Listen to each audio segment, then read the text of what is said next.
Chapter 14. Supplies were very important to him. Han Xiao sighed, counted 150 bullets, and was about to pay. Big Beard shook his finger and started to raise the price. 180 bullets. Han Zhao's eyes were filled with anger. You King Profiteer. You're raising the price. Big Beard saw this and shouted exaggeratedly. Oh, what a scary look. Do you want to kill me? Everyone, come and look. Someone wants to kill me. As soon as he said that, dozens of rogues surrounded him. Some of them even picked up weapons like crowbars and iron rods, eyeing him fiercely. This is our territory. You dare to make trouble? Okay, you're the best. 180 bullets, that's the price. Han Xiao was so angry that his teeth itched. He did not want to cause more trouble, so he squeezed the words out of his mouth and threw the bullets to the ground. Big Beard smiled proudly and asked someone to bring the things over and hand them to Han Xiao. After confirming that the map and supplies were correct, Han Xiao gave Big Beard the middle finger. He did not want to stay a second longer and turned to leave. At this time, Big Beard spoke again. Hey, do you want to walk out of this forest on foot? Why? Do you have a problem? Han Xiao stopped and said in annoyance. I have an old pickup truck. Do you want it? Big Beard said casually as if the unpleasantness just now had never happened. I can't afford to pay you, Han Xiao said sarcastically. You can afford it. Big Beard pointed to Han Zhao's backpack. You have so many bullets. You must have brought a lot of guns. Use those guns to pay. High-quality guns were very popular among rogues. They generally relied on hunting to maintain their food source. One more good gun meant one more hunter. Han Zhao's backpack was full of the Owl Squad's equipment. The quality was very good, and there were also sniper rifles and bulletproof vests. It was more than enough to exchange for an old pickup truck. However, he shook his head and refused Big Beard's proposal. The tracks left behind by driving in the forest were too obvious. It was basically the same as pointing at the nose of the pursuers and saying, Did you see that I'm taking this road? If you don't want to race with the helicopter, it's better to walk. Furthermore, he had another consideration. These guns were all standard weapons of the Germinal Organization. Once a Germinal Organization team came to this settlement and discovered the organization's standard weapons, the settlement would be destroyed. Selling these guns was equivalent to indirectly killing people. Although Han Xiao had just been ripped off by the merchants, he was not that crazy. The bearded man was still unwilling to give up and wanted to sell a few more words. Suddenly, a bell-like voice sounded from the side. Carol, you're tricking an outsider again. A burly man in an animal skin hunting coat strode over, and the crowd parted automatically as he passed. It was obvious that he had a lot of prestige in this settlement. Big Beard Carlos had a bitter expression. Hu Hongjun, I finally managed to make a deal with you. Don't meddle in my business. Hu Hongjun snatched the bullet from Big Beard and handed it to Han Xiao. He said generously, The things you want are not worth much. I'll give them to you. Here, these are your bullets. Han Xiao was stunned. He carefully looked at Hu Hongjun. This man was Asian. He had a strong body, white hair, sharp eyes, and a sense of heroism in his speech. His righteous action of returning the bullet immediately made Han Xiaoxin have a good impression of him. Hey, what should I do? Carlos shouted. Hu Hongjun did not even turn his head. Isn't it just some food? I'll return it to you tomorrow. Carlos was flustered and exasperated. It was not easy to rip off a customer, and you gave me a fair trade. Do you know what business is? Hu Hongjun was very hospitable. He said, You are a guest from afar. Looking at your haggard appearance, you must not be used to life in the forest. How about this? Stay at my house for a night and continue tomorrow. Han Xiao hesitated for a moment before nodding. He indeed wanted to have a good rest. Moreover, his first impression of Hu Hongjun was that he was a straightforward and forthright man. He did not seem like a bad person. Of course, even if the other party had bad intentions, Han Xiao would not be scared. The two left together. The surrounding wanderers also dispersed. Only Big Beard Carlos was left. He was angry, but he did not dare to say anything. There was no other way. Hu Hongjun was one of the hunters in the settlement. Everyone relied on him to hunt and bring back food. Moreover, Hu Hongjun was very generous and had a good relationship with people. He did not dare to offend him. Hu Hongjun brought Han Xiao back to his tent. As soon as he opened the curtain and entered, he shouted, I have a guest. Make more food today." "Got it," a woman replied. Han Xiao walked into the tent and saw the woman called in. She looked ordinary and wore a plain cloth dress. Han Xiao noticed that her eyes were lifeless. She was clearly blind. "This is my wife." Hu Hongjun smiled. "Hello," and heard the voice and smiled in Han Xiao's direction. She fumbled around and took out pots and pans, as well as dried meat and wild vegetables. She placed them on the simple stone stove in the center of the tent and started cooking. Since the other party was so friendly, Han Xiao did not hold back. He sat on the ground and started chatting with Hu Hongjun. After some conversation, Han Xiao confirmed that Hu Hongjun did not have any other intentions. He was just being hospitable. He could not help but let down his guard a little. "I just noticed that most of the people in this settlement are white people. Why are you with them?" Han Xiao asked. The intelligent species in the Blue Star were humans. There were a total of 4 races: black people, white people, yellow people, and Shanu people. They were all products of natural selection. Darwin said that it was natural selection. The more dangerous the environment, the stronger the life. The Shanu people were stronger than the black people. There's no special reason. During the war, I happened to meet this group of wanderers. At that time, I was sick and needed to be taken care of, so I stayed. Although our countries and races are different, we're all survivors of the old era. There's no distinction between you and me. We're just in the same boat." Hu Hongjun sighed. Blue Star originally had hundreds of countries. After coming into contact with interstellar forces, they understood that having so many countries on a planet was a complete waste of the planet's limited resources. If they were not unified, there would be endless internal friction. If this continued, when the planet's resources were depleted, the civilization would be trapped on the planet and lose the opportunity to step into the universe. Therefore, with the help of some people, the social environment changed drastically in a few decades. Wars, negotiations, economic pressure, and through peaceful or not peaceful ways, the social environment was reduced to only 6 countries. Those who lost their countries, some chose to join the Six Nations, some chose to join the Germinal Organization, and the rest became wanderers. The world of Blue Star was in the throes of the transition from the old era to the new era. The people of those countries that were annexed, destroyed, and disintegrated were immersed in grief and disillusionment. Everyone hoped that their country could survive, but when the wheel of history felt that it had stopped for long enough and needed to move on, some things that seemed indispensable could only accept the fate of being abandoned by the era and become a few words left in the history books. To give some simple examples, such as the wave of layoffs in the early 1990s, countless iron rice bowls were broken, or the 5,000 years of Chinese history. Until the Republic of China, the imperial system that lasted for thousands of years was finally destroyed. Before that, the existence of the emperor was something that everyone thought was natural. Another example was the dark religion in the Western Middle Ages. The progress of civilization was like a surging river that could not be stopped.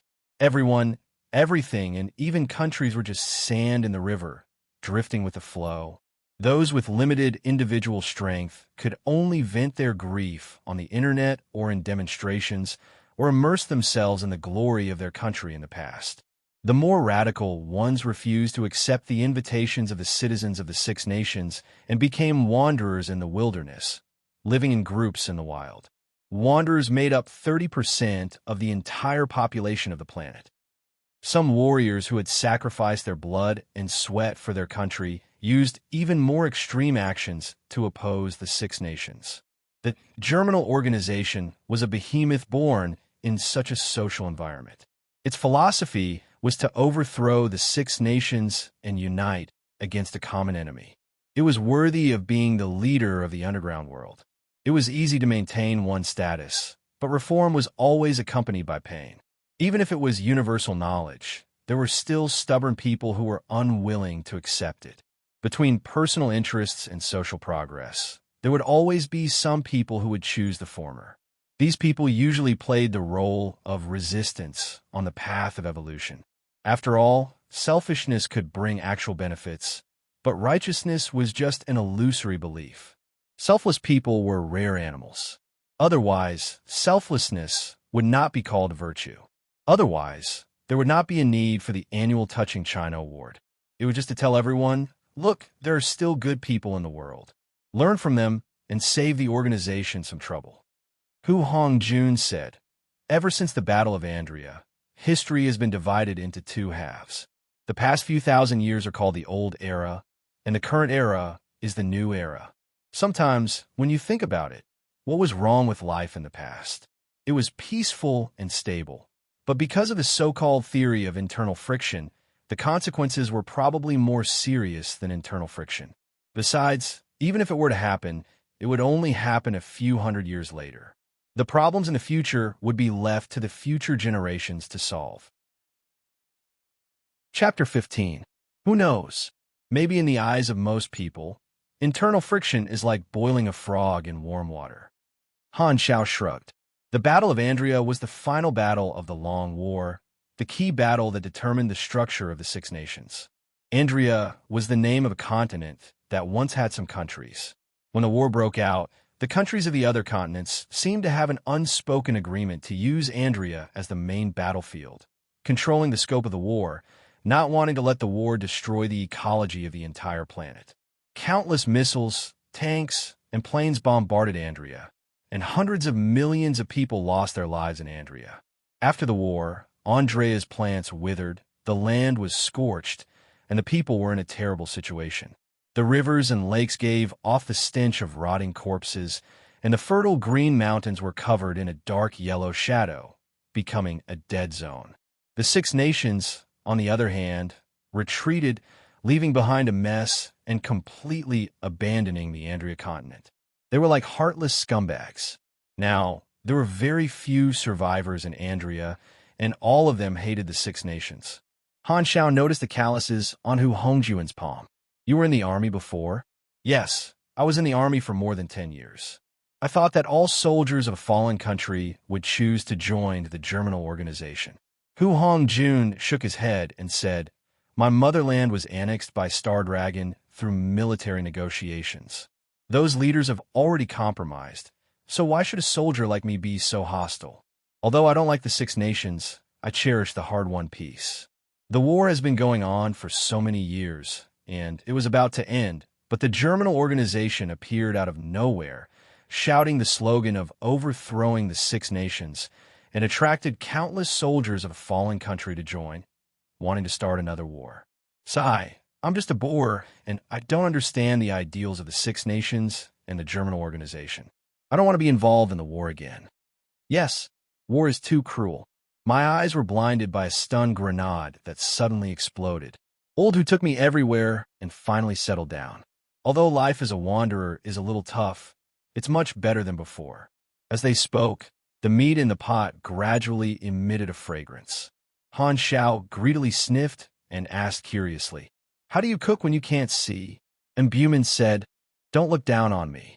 Although I'm blind, I still have my sense of smell, hearing, and touch. I'm also nimble. I'm not a cripple. Hu Hongjun smiled bitterly. She's stubborn and won't let me take care of her no matter what. I can't drag you down by being a cripple. En's voice was filled with tenderness. Hu Hongjun awkwardly scratched his head. It seemed that he was not used to teasing his wife in front of outsiders. He hurriedly changed the topic. Right, I'll let you see my baby. Han Zhao's expression changed slightly. He thought of some unhealthy things and quietly moved back. Fortunately, Hu Hongjun did not take out a big treasure. He opened the box next to him and took out an old rifle wrapped in cloth. He proudly said, let's see if you know what it is. Army knife rifle, old, quality, gray, white, basic stats, attack 38 to 40, fire rate 0, 9/S, magazine capacity 20, effective range 200 meters, damage level 25, durability 5/300 bonus attribute, DX plus 1 length, 0, 77 M weight, 7, 1 lb additional effect, accuracy, stable trajectory, low wind influence. Remark, this weapon has participated in many battles with its owner. Good gun. Han Technician's professionalism exploded. He praised, "Although it has been used for many years, it still feels so smooth. The barrel is long and straight, and the bullet has enough acceleration range. The force of the spray is definitely strong. The exterior is black and glossy, and the murderous aura is dense.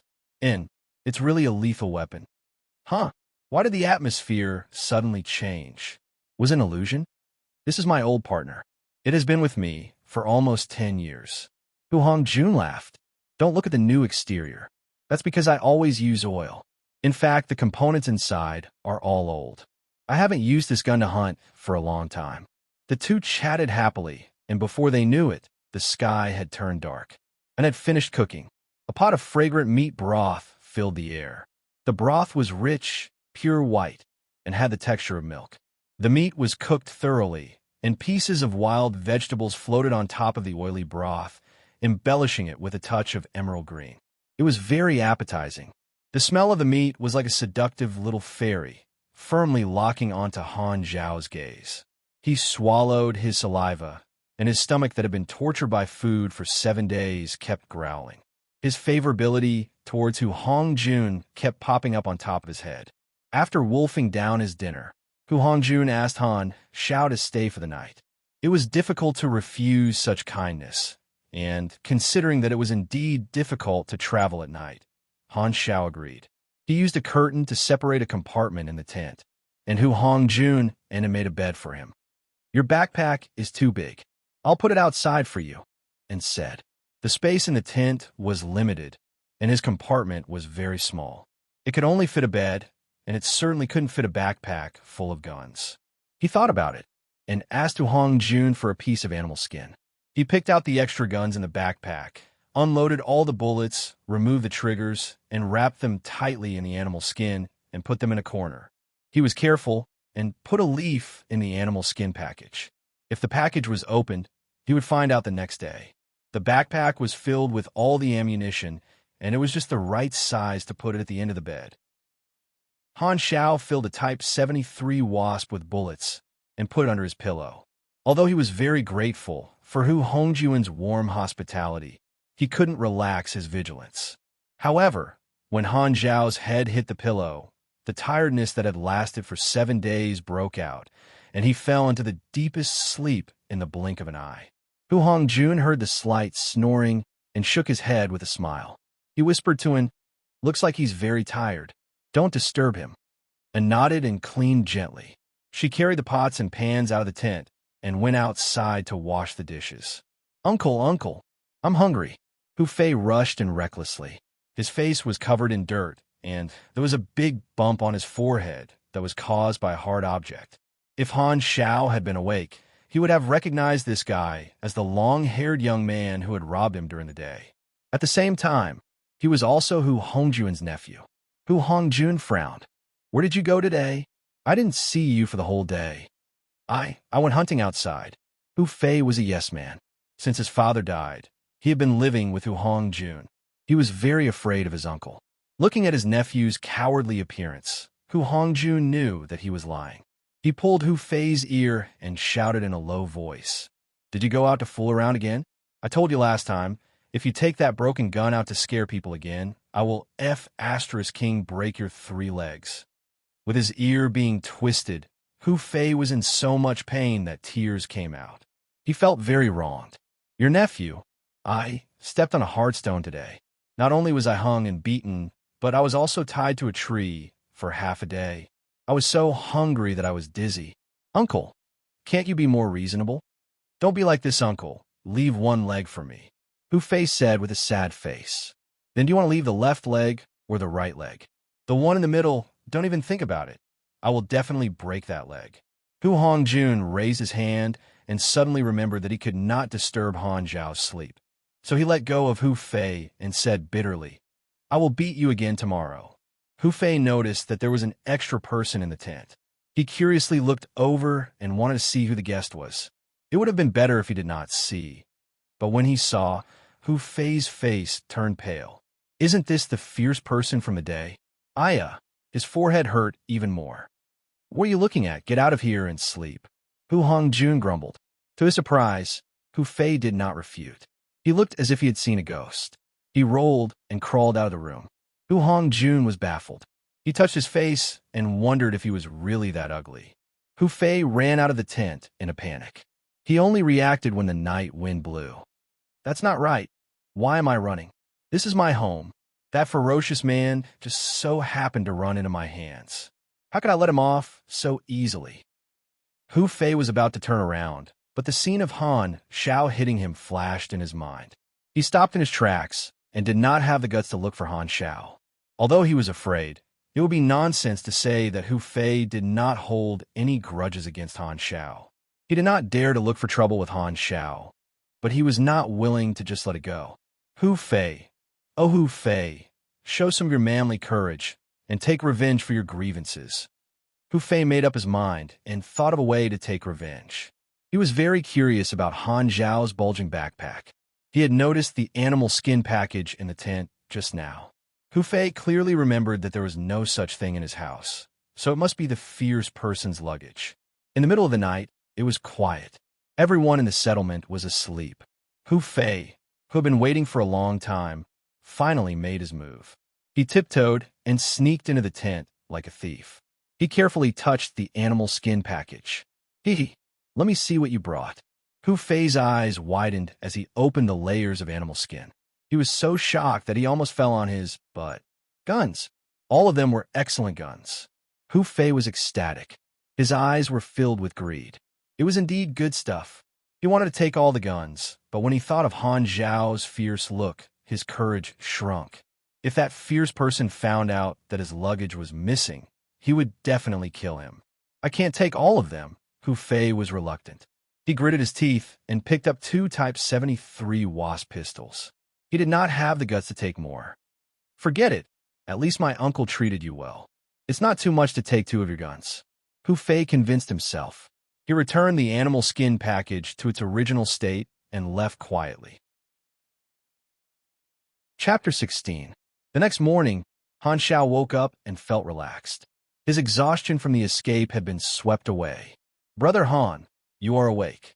Hu Hongjun was stretching his body at the door and said with a smile. His family was really warm. They gave him food and a place to stay. Although he was reluctant to leave, Han Xiao still expressed his intention. Thank you for your hospitality.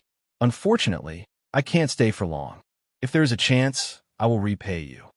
And came over with a small package and said with a smile, I made some pancakes. You can eat them on the way.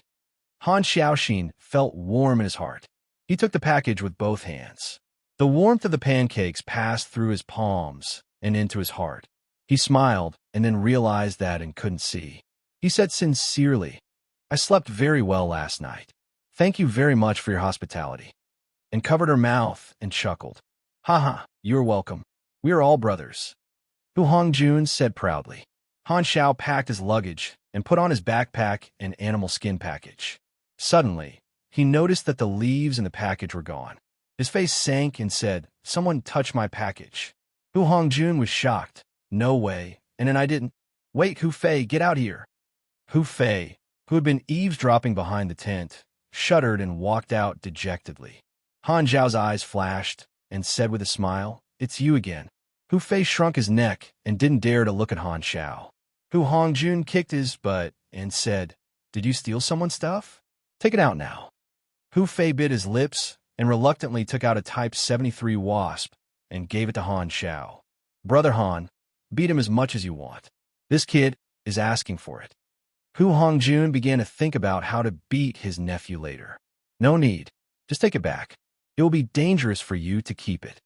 Han Xiao took back the pistol and breathed a sigh of relief. He didn't care about his equipment. He was just worried that if he left the weapon behind, it would cause trouble for the settlement. Hu Hongjun had treated him well for the whole night, so he naturally couldn't leave behind a source of trouble. Hu Fei curled his lips in disapproval. He felt that Han Xiao was stingy. He clearly had so many guns, but he was reluctant to part with a single one. It's a small world. We'll meet again if fate wills it. Goodbye. Han Xiao formally bid farewell. Hu Hongjun nodded. Be careful. Han Xiao picked up his backpack and left. There is a saying that when receiving a drop of water from someone, one should naturally repay it. If there was a chance in the future, Han Xiao would definitely repay the favor of sending charcoal in snowy weather for one night. That savage is finally gone. Hu Fei wiped the cold sweat off his forehead. Then he was delighted. Fortunately, the guy didn't find out that I stole 2 guns. Hu Fei got rid of Hu Hongjuan's scolding and returned to the back of the tent. He took out another Type 73 Wasp pistol from the box and played with it. He made up his mind that even if Han Xiao came back to denounce him, he would not admit to it and would not return it no matter what. But why didn't this gun have a trigger? The map drawn by the rogue was like a child's doodle for fun. However, it indicated the current location, which was enough for Han Xiao. He remembered the complete blue star map. He was currently in Stardragon. According to the map, he would be able to walk out of the forest in 3 days and find the railway. At that time, he would be able to hitch a ride to the city. At noon, Han Xiao found a place to eat something to replenish his stamina. He glanced at the animal skin bag that had a few holes made by thorns and branches. Han Xiao opened the animal skin bag and was about to put the guns one by one into his backpack when he suddenly stopped. It seems that 1 gun is missing, he counted again. It was not an illusion. Han Xiao's heart sank. If the gun was left in the settlement, it would be terrible. Han Xiao did not have time to eat. He hurriedly packed up his things and strode back to where he came from. 2 black, bulletproof, armored vehicles came to the rogue settlement. Number 1 led a fully armed test subject team and used the muzzle to force all the rogues to gather in the square and squat together with their hands on their heads. All the rogues recognized the Germinal organization's insignia, and they were all terrified. Have you seen this person before? Number 1 pressed the terminal on his palm, and a virtual image appeared in the air. It was a picture of Han Xiao. No, I haven't. Everyone denied it at once. Everyone knew the Germinal organization's way of doing things. As long as they were not involved, they would not attack the rogues. The 6 nations and the Germinal organization were on opposite sides, and the rogues were the indecisive ones in the middle. They usually remained neutral, but they could also side with either side. Thus, the 6 nations and the Germinal organization had a rule against using force against the rogues. Only Hu Fei trembled. Guilt was written all over his face. Number 1 was frustrated. He had tracked Han Xiao for 7 days and only found this settlement. However, no one had seen Han Xiao before. This meant that he was going in the wrong direction. Let's go. Number 1 snorted. He was about to lead the team into the vehicle when he suddenly noticed Hu Fei's expression. Suspicion rose in Number 1's heart. He stopped and shouted, "Catch that brat!" Hu Fei was shocked. He was dragged out of the crowd by the test subjects. He trembled like a quail. Number 1 squinted and asked, "Do you know the person in the picture?" Hu Fei shook his head. "No, I don't." Number 1 saw that Hu Fei's waist was bulging with something hard. He shouted, "Search him!" Hu Fei was pushed to the ground and watched as the Type 73 Wasp was found. "This is our gun." Number 1's face turned cold. He pointed the gun at the crowd and said angrily, "Number 0 has been here before. How dare you hide it? Do you want to die? Speak. Where'd he go?" The deterrence of the gun made the rogues restless. They all looked at the bearded Carol, who was the first to come in contact with Han Xiao. Carol was like an ostrich hiding in the corner. He was anxious when he saw the situation. "Why are you looking at me? I just sold him something." That's why Hu Hongjun knew about that guy's whereabouts. The people around Hu Hongjun immediately scattered, as if avoiding the plague. Hu Hongjun saw that the situation had reached this point. He could only slowly stand up and said, "I don't know." Carol was anxious to clear his name. He immediately retorted, "How can you not know? You helped him and even hosted him for a night." Number 1's face suddenly turned cold. The rogues were frightened. They all urged Hu Hongjun, "Hurry up and tell us what you know. Do you want to kill us for an outsider?" Hu Hongjun scolded Carol in his heart. He took a deep breath and made up his mind. He pointed in a direction and said, "That guy went that way." "Very good. You are very tactful." Number 1 smiled and shot without warning. Bang! A bloody hole appeared on Hu Hongjuan's forehead. His face froze. He was shocked. His body swayed and suddenly fell to the ground. A pool of blood expanded under his body. Hu Fei screamed and looked at Hu Hongjuan's body in horror. He died just like that. Number one's face was as usual. It was as if he had just killed a chicken. The rogue's concealment made him very angry. Especially after he heard that Hu Hongjun hosted Han Shao, he immediately wanted to kill him. As long as someone had a little relationship with Han Shao, Number one didn't mind sending them to hell to repent. Old Hu, and noticed something. Her face was pale. She stood up shakily and followed the sound to her husband. She staggered and stumbled. Number one took out his pistol and shot N's head from far away. Half of the back of her head was blown up by the bullet. Her brain and blood spilled all over the ground and fell on the ground. She was only an arm's length away from Hu Hongjun. Her lifeless eyes were dyed red by the splashing blood. Number one glanced at the corpse and sneered. Courting death, Hu Fei broke down.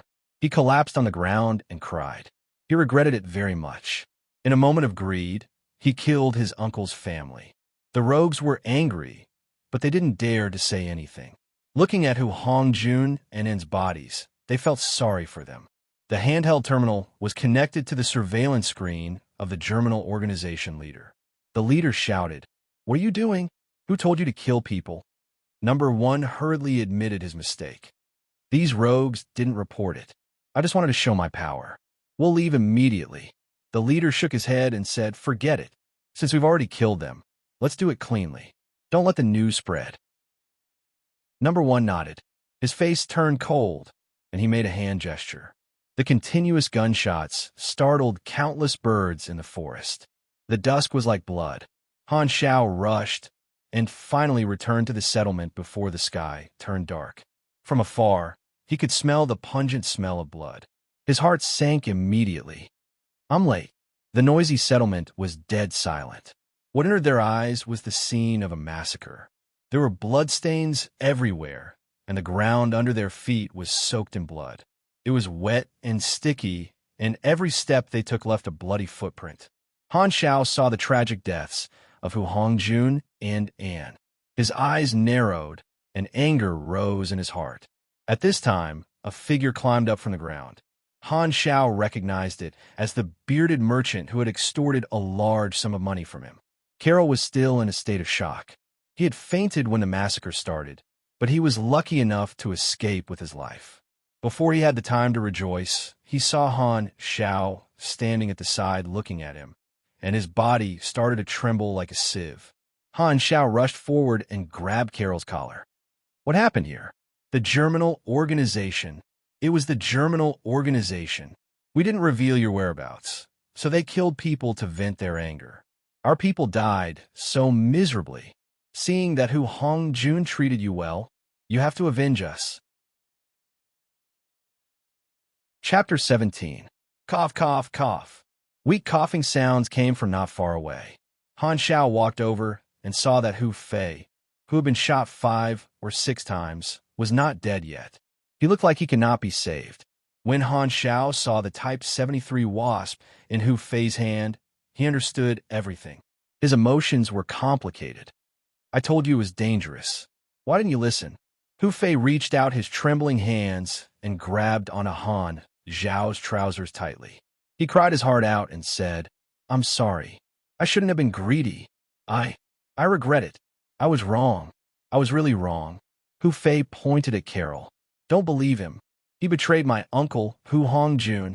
He coughed out another mouthful of blood. "You can't be saved. I can only make it less painful for you." Han Shao shook his head, reached out his hand, and broke Hu Fei's neck. "Don't listen to his." Carol hurriedly tried to explain. Han Shao suddenly stood up, pulled out his gun, and fired. The bullet pierced through Carol's head. Carol knelt down in shock and died with his eyes wide open. "Everyone is dead. You should go and join them." Han Shao closed his eyes. Ever since he found out about the tragedy in the settlement, Han Zhao's rising killing intent was restrained by his cold rationality. It was like using a cage to imprison a tiger. The more irritable he was, the calmer he was. Han Shao came to Hu Hongjun's body and looked in the direction Hu Hongjun pointed. It was the direction where the test subject team went. The tracks went deep into the forest. It was in the opposite direction from where he left. Hu Hongjun did not betray him. Han Xiaoxin suddenly twitched. It It was as if a nail had pierced into his heart. Even until the end, Hu Hongjun did not betray him. Was it worth it? You have triggered level emission. Revenge. Mission hint. Kill the test subject. Team mission reward. 15,000 XP. Han Xiao did not look at Hu Hongjun and En's bodies anymore. He walked into the tent and took out the old military knife and rifle that Hu Hongjun regarded as a treasure. He did not know if it was an illusion, but a black light flashed across the surface of the military knife and rifle. You want to avenge your old friend, don't you? Han Zhao's face was tense. He took out all the guns in his backpack, including the military knife and rifle, and disassembled them into parts. With the military knife and rifle as the main body, he used these parts to gradually modify them. Basic repair and basic enhancement had both reached LV10. Although the names were a little lame, they were the core skills of the early stages of the mechanic class, and their effects were very outstanding at max level. Han Xiao was very familiar with modifying basic firearms.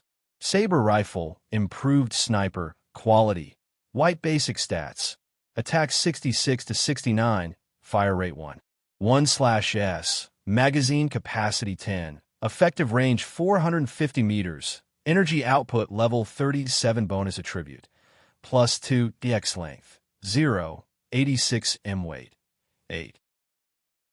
3 LB additional effect. Accuracy, stable trajectory, minimal wind influence. Additional effect. Penetration. After special modifications, sniper caliber bullets can be used to increase the penetration power of the target. Note, it is thirsting for revenge. After counting the ammo, there were only 25 sniper bullets, all of which were taken from Yindao. There were 4 tracks on the ground, which meant that there were 2 cars chasing after him, and there were no more than 12 people at most. Han Xiao carried his gun and walked in the direction that the pursuers had left, disappearing into the forest. Of course, it was impossible to run faster than a car, so Han Xiao did not plan to chase after them. Hu Hongjun had pointed him in the wrong direction. When the pursuers could not find him, there was an 80% chance that they would turn back.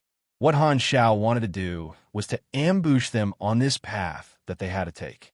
Of course, if Han Xiao turned around and continued to run, the enemy would definitely not be able to find him. However, the voice in his heart told him that if he did not use the enemy's blood to vent his anger, he would regret it. Even if there was no mission, he would still make the same choice. Germinal. He gritted his teeth, and his killing intent was dense. In the forest at night, it was so dark that one could not see his own fingers. A long wolf's howl came from afar. Han Xiao quietly hid in the forest with his eyes slightly closed. He had been in this position for 3 hours, like a patient hunter, waiting for his prey to step into the trap. A series of engine roars approached quickly. Han Xiao suddenly opened his eyes. 4 high-speed headlights appeared within his shooting range. "You're here." Han Zhao's tone was as calm as water, as if he was receiving a guest at home. He put on the infrared night vision goggles that he had seized from the Owl Squad, and 2 orange-red car silhouettes appeared in front of his eyes. Han Xiao pulled the bolt, put the target into the scope, and carefully adjusted the sight distance. He held his breath and aimed for a full 8 seconds before pulling the trigger. In the flash of the gun, a yellow sniper bullet jumped out of the muzzle, passed through the gaps in the forest, and flew hundreds of meters in the blink of an eye, accurately hitting the tires of the high-speed moving car. A tire burst. The armored off-road vehicle in front crashed into a tree, and the car behind was forced to stop. Number 1 got out of the car, dizzily, and scolded. "Do you know how to drive?" "Captain, the tire burst." "Why would a low-pressure tire burst?" A team member squatted down and said in shock, "There's a bullet embedded in it." Enemy attack. Number 1's brain buzzed. At this moment, gunshots rang out again from hundreds of meters away. The team member who was checking the tires had his head blown up in front of Number 1, and blood splattered all over Number 1's body. "It's a sniper! Quick, find the enemy's location. Everyone be alert. Hide behind the car." However, this was the first time the test subjects had participated in a real battle. Using the battlefield theory they had learned on a daily basis, they scrambled to find cover. During this process, the fatal gunshot rang out again, and another team member was shot in the head. Number 1 shouted, "Get down!" All the team members hurriedly got down, and only then did the gunshot stop. What followed was a somber silence. Everyone was panicking, and only Number 1 could barely calm down. He hurriedly asked the organization for help through the handheld terminal. The situation was in a stalemate. No one dared to stand up and expose themselves to the sniper's sight. It was as if there was a demon in the darkness, waiting to reap lives at any time. Who attacked us? I don't know. It's so dark. The enemy must have night vision goggles. What do we do now? Just keep lying down and wait for reinforcements. Number 1 shouted, "Don't be stupid. Won't the enemy escape? The enemy is only one person, and we're like a group of frightened ostriches burying our heads in the ground. What will the organization think of us as cowards?" The test subject team members' faces changed. Number 1 said fiercely, "It's just one enemy. We have cars, guns, and people. Can't we win?" "Yes, we have to fight back. First, determine the sniper's location." A team member steeled his heart, quickly stood up, and then laid down, trying to lure the sniper to reveal his location. But a fatal bullet almost instantly hit his chest, and blood bloomed. The force of the bullet sent him flying a few meters, and when he landed on the ground silently, it immediately dispelled the other team members' thoughts of imitating him. Number 1 felt a chill run down his back. Such accurate marksmanship. Who was the enemy? The team member's sacrifice was not in vain. The test subject team saw a flash of gunfire in the darkness. "Found it, 300 meters to the south. Get in the car and rush over." Han Xiao saw from a night vision goggles that the enemy stood up at the same time and ran toward another intact armored off-road vehicle. He immediately understood the enemy's plan. They wanted to rush over with the armored off-road vehicle. The thermal imaging showed that there were still 7 enemies. Obviously, they knew that the sniper's shooting speed was slow, so they were prepared to sacrifice 1 or 2 people to get in the car. Han Xiao could not kill 7 people in an instant, so he calmly fired 2 shots and killed 2 more enemies. He watched as the enemy got in the car. The armored off-road vehicle's engine roared as it rapidly approached.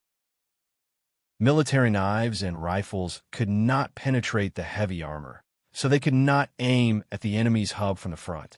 Han Xiao was alone, so he was in danger. Chapter 18. Go to hell.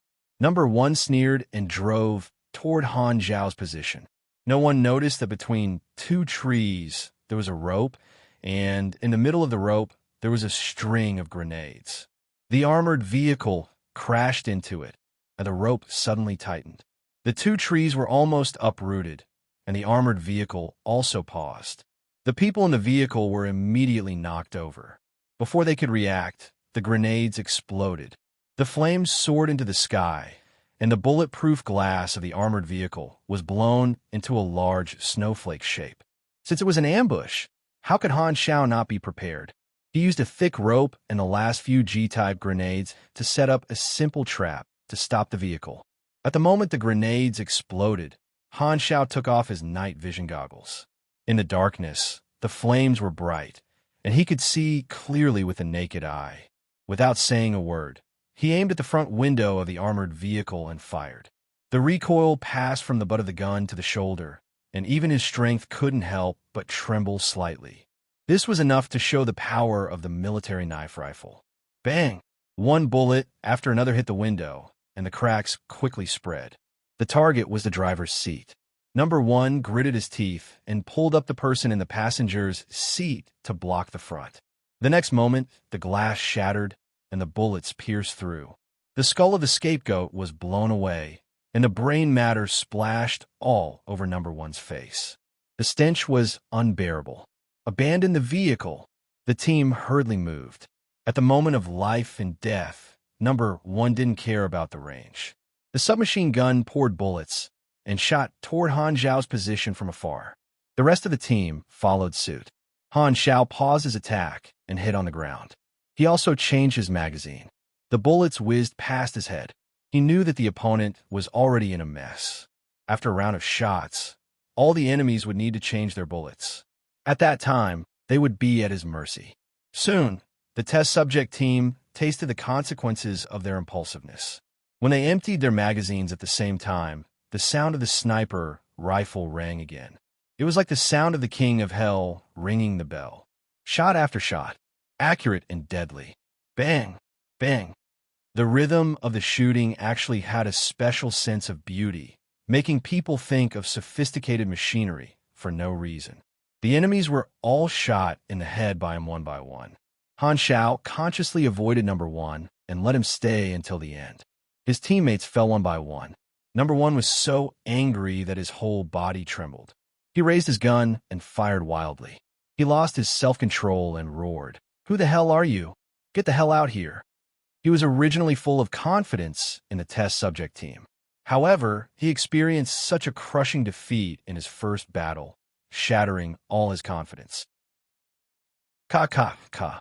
Number one's magazine was empty again. He roared, "Come out." Han Xiao appeared with a cold face.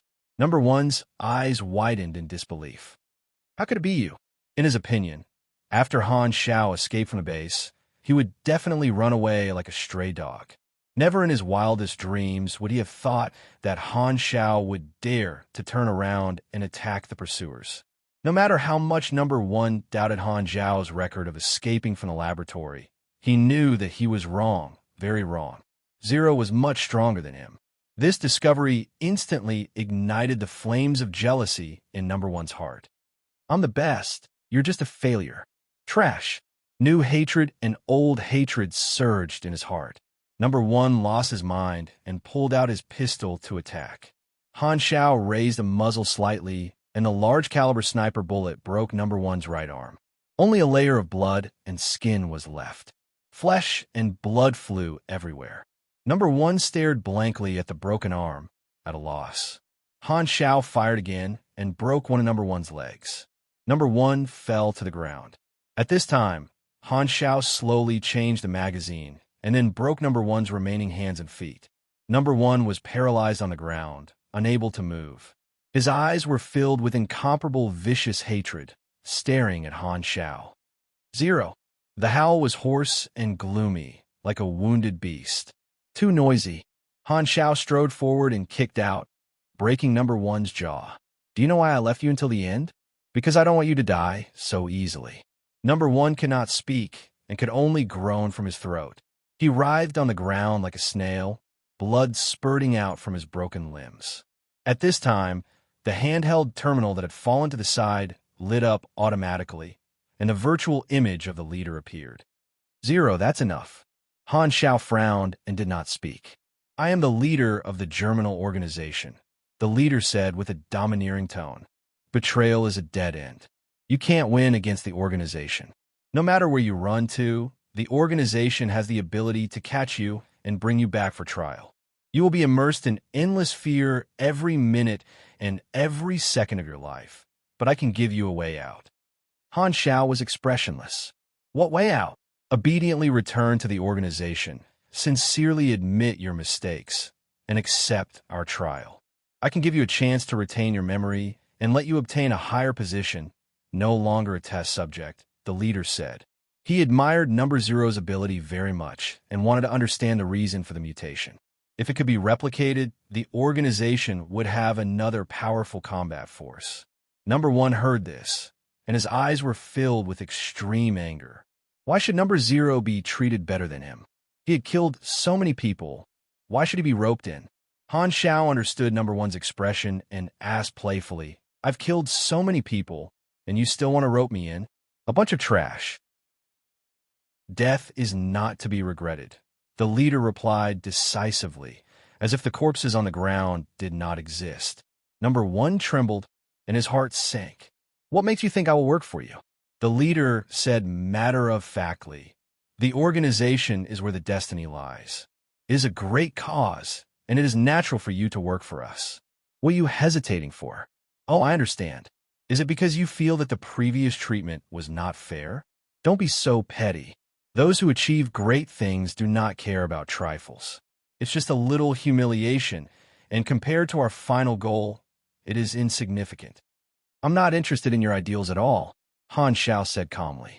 "You killed my friend, so we're enemies. It's pointless to talk about it. The leader's tone was cold. If you reject me, no matter how big the world is, there will be no place for you. I will destroy you. Han Zhao's tone was serious. The Germinal organization would not be convinced by anyone, and they would not feel a trace of guilt. The only way to solve violence was to use more violence. The leader seemed to have heard the biggest joke in the world. Destroy the organization? Just you? Who do you think you are? Compared to the organization, you are a pathetic ant that could be easily crushed. Killing some trash makes you arrogant, and you think you can fight the organization alone? You are a frog in a well, and you overestimate yourself. Then you wait and see. By the way, you have no idea how big the world is. Han Xiao shook his head and fired 3 shots at number one's chest, sending the bullets into his heart. Number one's eyes quickly dimmed. The test subject team was wiped out. The leader was wearing a mask, so Han Xiao could not see his expression. Even through the virtual communication channel, Han Xiao could feel the leader's rage. You will regret this, the leader said coldly and into the call. You have killed number 1 Valkyrie test subject. You have gained 900 EXP. Revenge completed. You have gained 15,000 EXP. Kata, the military knife rifle automatically disintegrated. The internal structure of the old gun had long deteriorated, and this battle was the end of its service life. The SWP sniper rifle obtained from the Night Owl squad required the skill snipe, so Han Xiao disassembled it into parts and modified the military knife rifle. Killing the test subject team gave him thousands of EXP. Including the mission reward, he had gained more than 20,000 EXP. Since he had become enemies with the Germinal organization, Han Xiao not only had to escape, but he also had to think of a way to cause damage to the organization. His current strength was indeed insignificant compared to the Germinal organization, but he had the ability to deal a heavy blow to the organization. The countless advanced intelligence in his mind was his real trump card.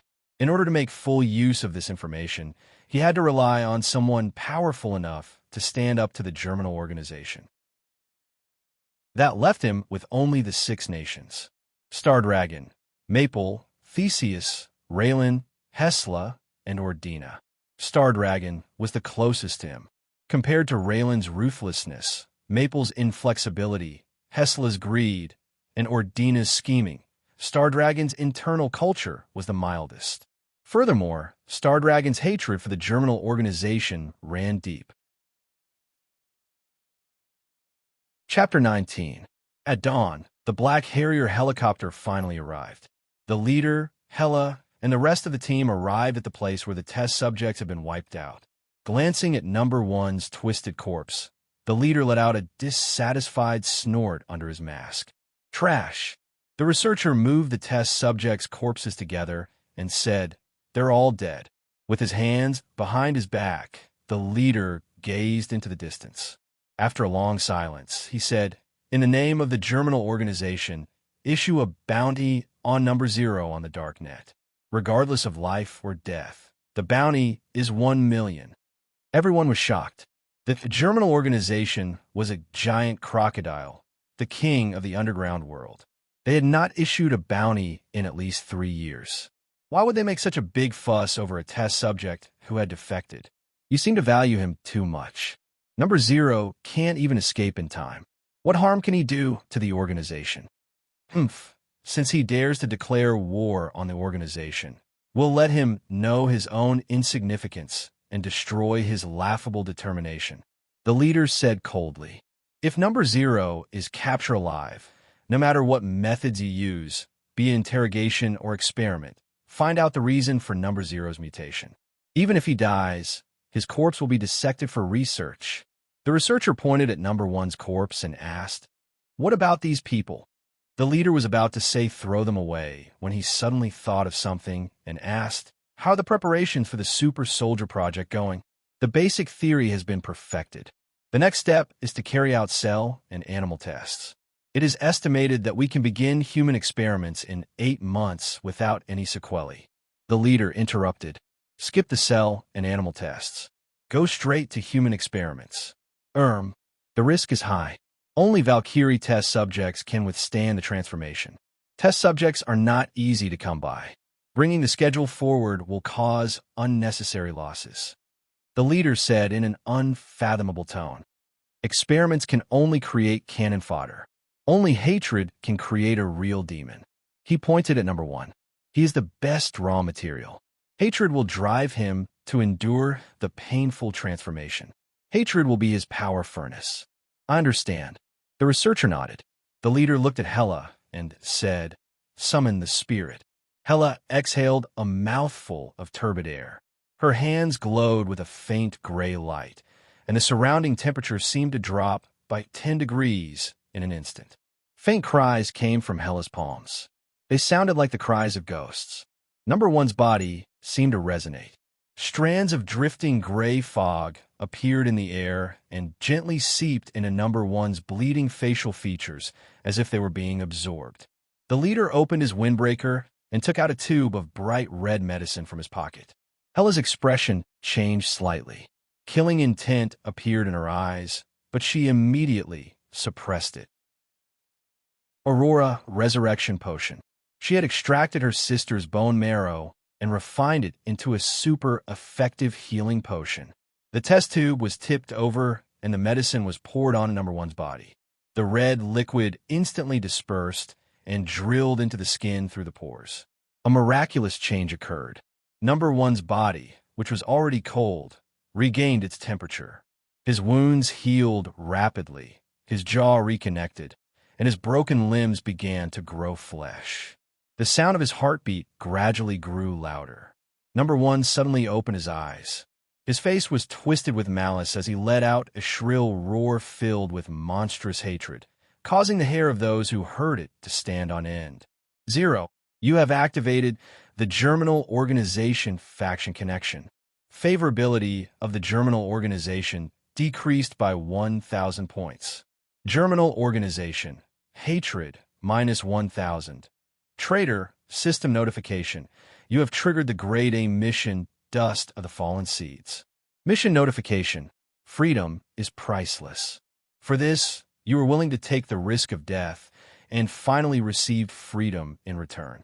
However, the Germinal Organization will not tolerate your betrayal. They have issued a bounty, and you will face endless pursuit. You will never be able to live in peace. This is a disguised cage, a gray sky. If you want to obtain true freedom, there's only one way out. You know what to do. Mission notification. This is a long-term mission. The mission reward depends on the progress of your destruction of the Germinal Organization, direct or indirect. Current progress, 0%. Note, the progress is not fixed. If the Germinal Organization expands and develops, the progress will decrease accordingly. This mission can be terminated at any time. When a mission is completed, if the progress is less than 20%, it will be considered a failure.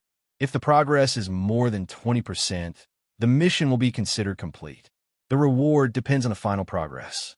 Generally speaking, Grade B and above missions were related to the change of power on the current planet. In version 1.0 of Blue Star, the main event was the conflict between the Six Nations and the Germinal Organization. The players were also divided into different factions.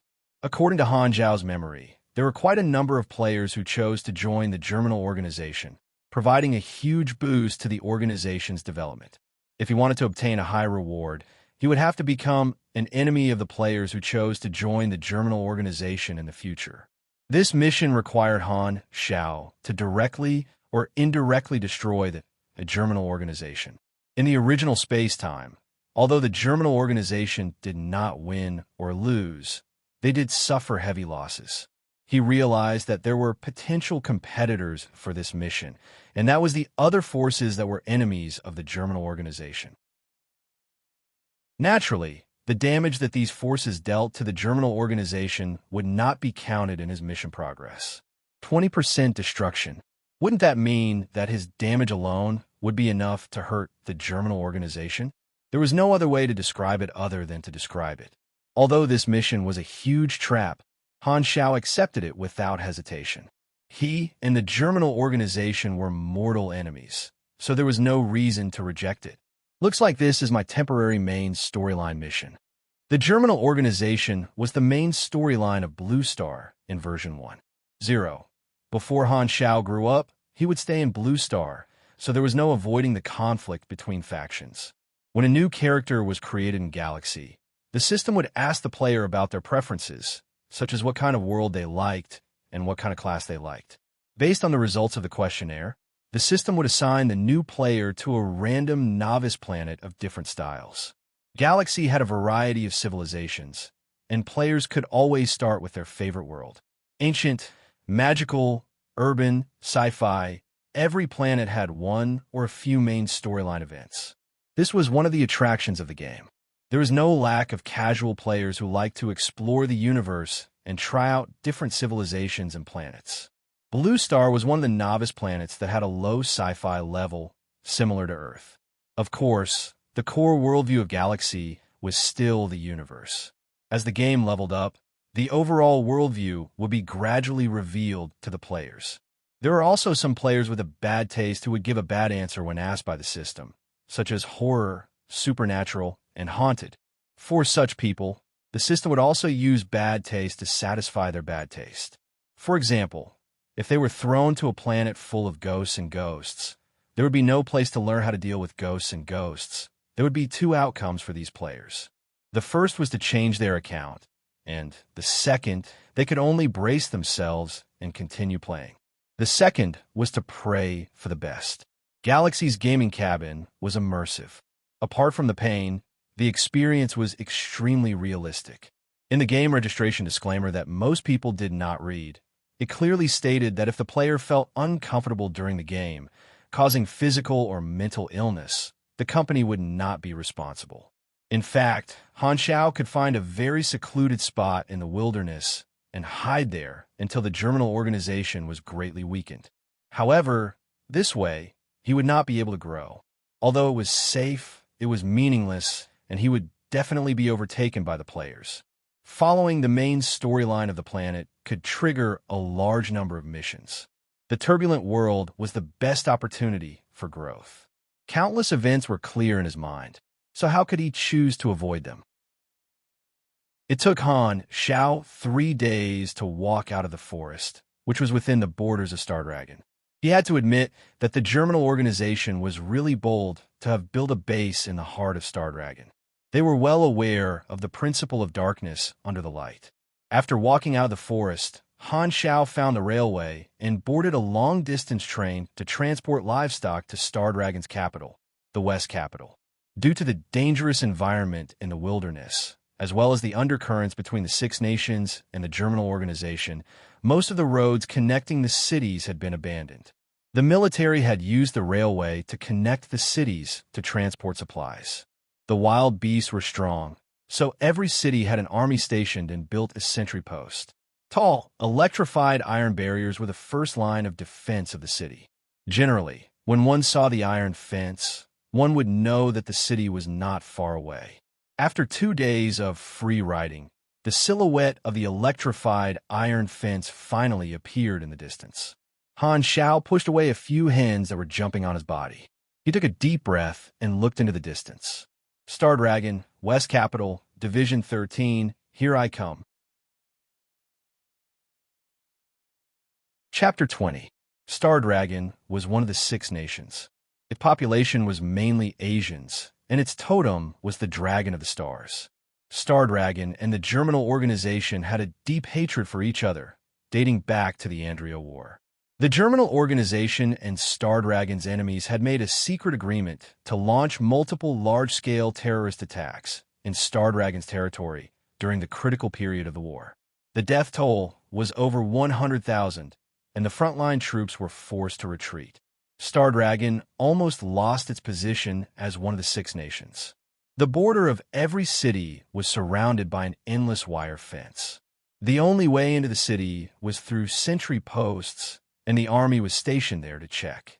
The train stopped at an open-air platform outside the wire fence. A large number of military facilities were built around it, such as bunkers, watchtowers, and sniper posts, all of which were guarded by soldiers. Thousands of wanderers gathered at the station square, queuing up to be checked one by one.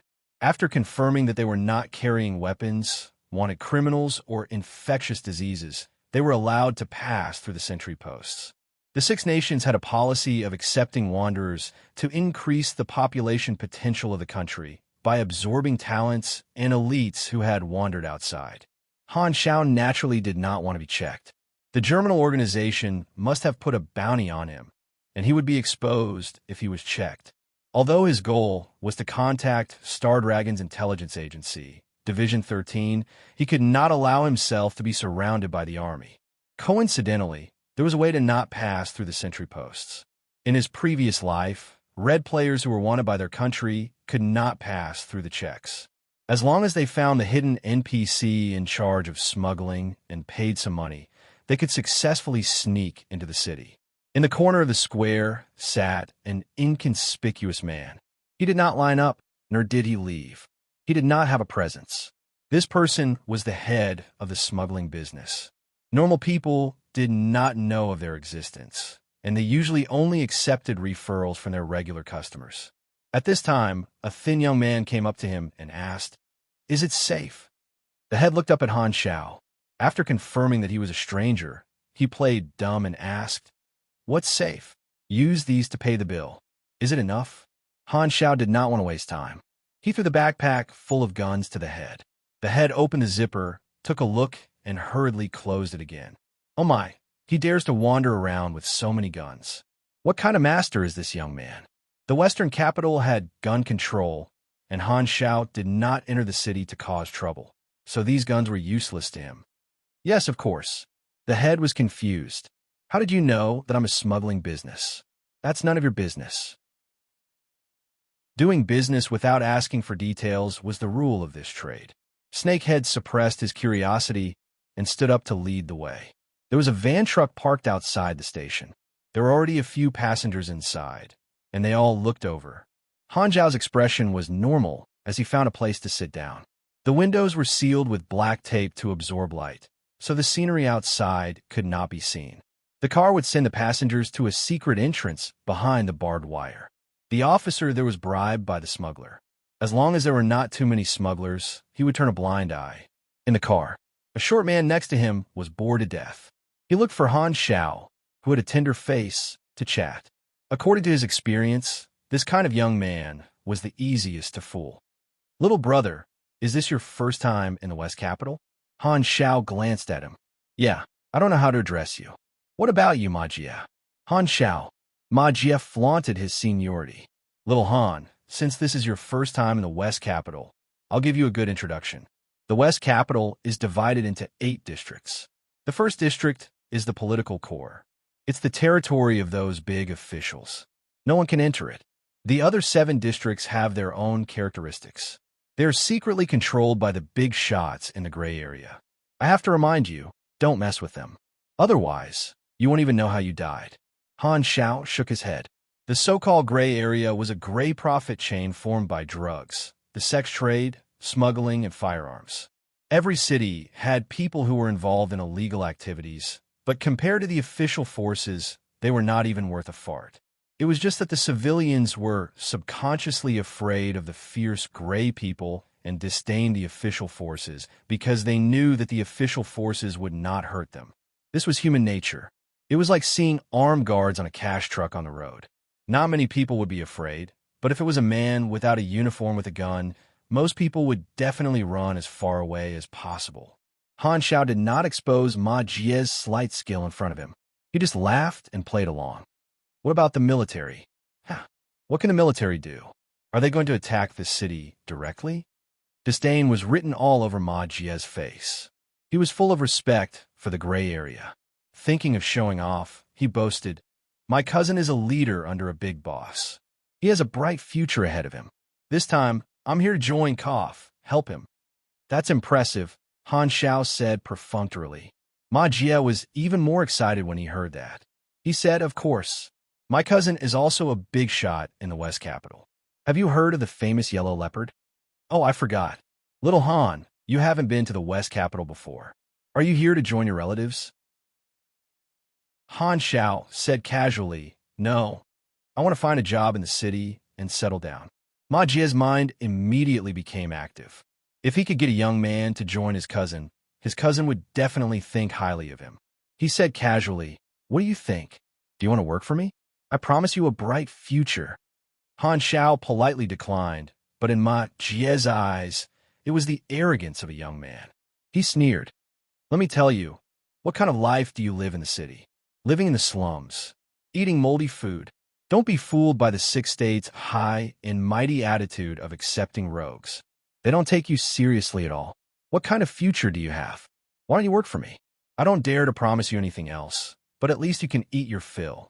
"No need." Han Xiao shook his head. Ma Jie thought that Han Xiao did not know how to appreciate his kindness. He said sarcastically, "You don't know what's good for you. Let's see how you regret it later. It's too late to curry favor with me." Han Xiao closed his eyes, indicating that he did not want to talk nonsense. Ma Jie glared at Han Xiao and did not continue the conversation. The car was parked far away from the train station. There was a gate with a dangerous sign hanging on it. It seemed to be a special passage for the transport of firearms. An officer was waiting behind the gate. Snakehead stuffed a stack of coins into the officer's hands. The officer had a satisfied smile on his face, and he actually opened the gate of the arms transport channel, allowing the stowaways to enter. "Follow the officer. He will take you to the outskirts of the city. There won't be any checks," Snakehead said. The officer did not say a word and led the way. Han Xiao and the others walked past various military buildings and out of the outpost. Finally, they saw the skyscrapers of the western capital in the distance, reflecting the sunlight. The stowaways scattered like birds and animals, each going their own way. Ma Jie glared at Han Xiao and turned to leave. As Han Xiao walked on the street, his clothes were torn and tattered. The passers-by all looked at him with disdain and avoided him. He had been trekking in the forest for 10 days and spent a few days on the train transporting livestock. The smell on his body was so touching that it made people cry. It was difficult to walk without money. If he was thirsty, he could only go to the fountain in the square. The most valuable thing on his body was probably the original smell of his underwear that had not been washed for 7 days. Of course, those were all small problems. Half an hour later, Han Xiao walked out of the department store. He had changed into a clean white shirt and black pants. He was even smoking a cigarette. "You have unlocked the skill, Pickpocketing LVL1. Pickpocketing increased the success rate of stealing. There is a high chance that a certain ability in real life would be brought into the game. For example, if one was a soldier in real life, they would automatically learn basic combat and basic shooting skills. As the saying goes, it's never a burden to have more skills. In the past, in order to compete with the burglary gangs that roamed the streets below, I taught myself how to pick pockets. My goal was to counter the burglary. Yep, even I believed it myself. Thief. I, Han Technician, am a law-abiding man who loves his country. He has never scored less than 80 in his political test in middle school and high school.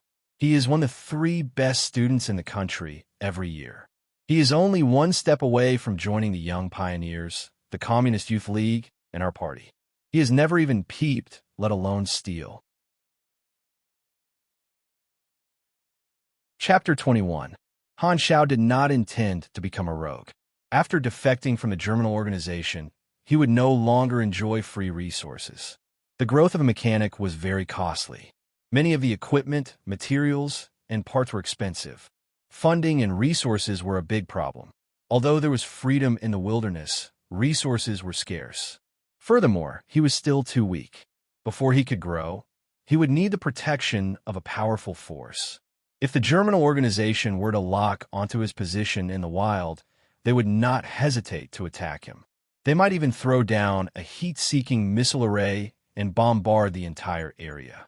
He would not even be able to escape. The German organization did not use this method to deal with him previously because Han Xiao was in Star Dragon territory. The missiles would be intercepted, and it would not be worth it to expose the organization's other bases in Star Dragon.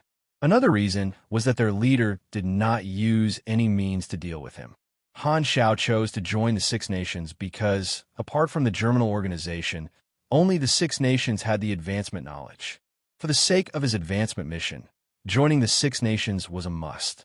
The most important thing was to find a place to stay in the Western capital. The moment Han Xiao decided to come to the Western capital, he had already thought of a goal. It was a hidden storyline. In his previous life, he had only found out about it from other people's information. Now that there were no competitors, Han Xiao could get it first. In front of him was a shop with an open door. It looked like an auto repair shop. The shop did not have a name, and the sign was a wrench.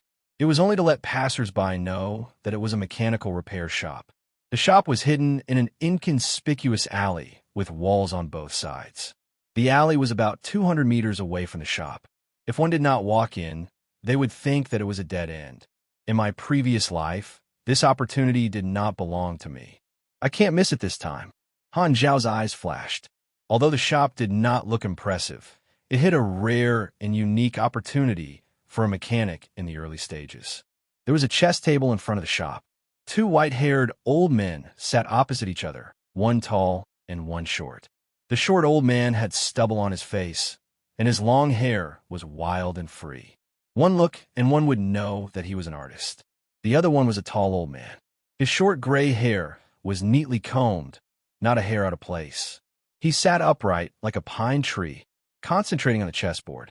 The most obvious thing was that his left sleeve was empty. He was a disabled person. The two old men glanced at Han Xiao and continued to play chess. Their expressions were serious, as if they were facing a formidable enemy. Han Xiao glanced at the screen and was slightly surprised. Wow, they're playing Go. Black and white entanglement. The game is very intense. The tall old man is playing a big dragon, while the short old man is chasing and intercepting. Both sides are playing Go like antelopes hanging their horns, killing each other. It is very dangerous. He took a closer look. F***CK. It was Gamoku. What a waste of your expressions. Do you want to fix something? A pleasant female voice sounded. A woman came out of the shop in a hurry. Suddenly, Han Zhao's eyes lit up. Her skin was white, with a healthy, rosy glow. She was about 165 meters tall. Her appearance was not stunning, but it was very pleasing to the eye.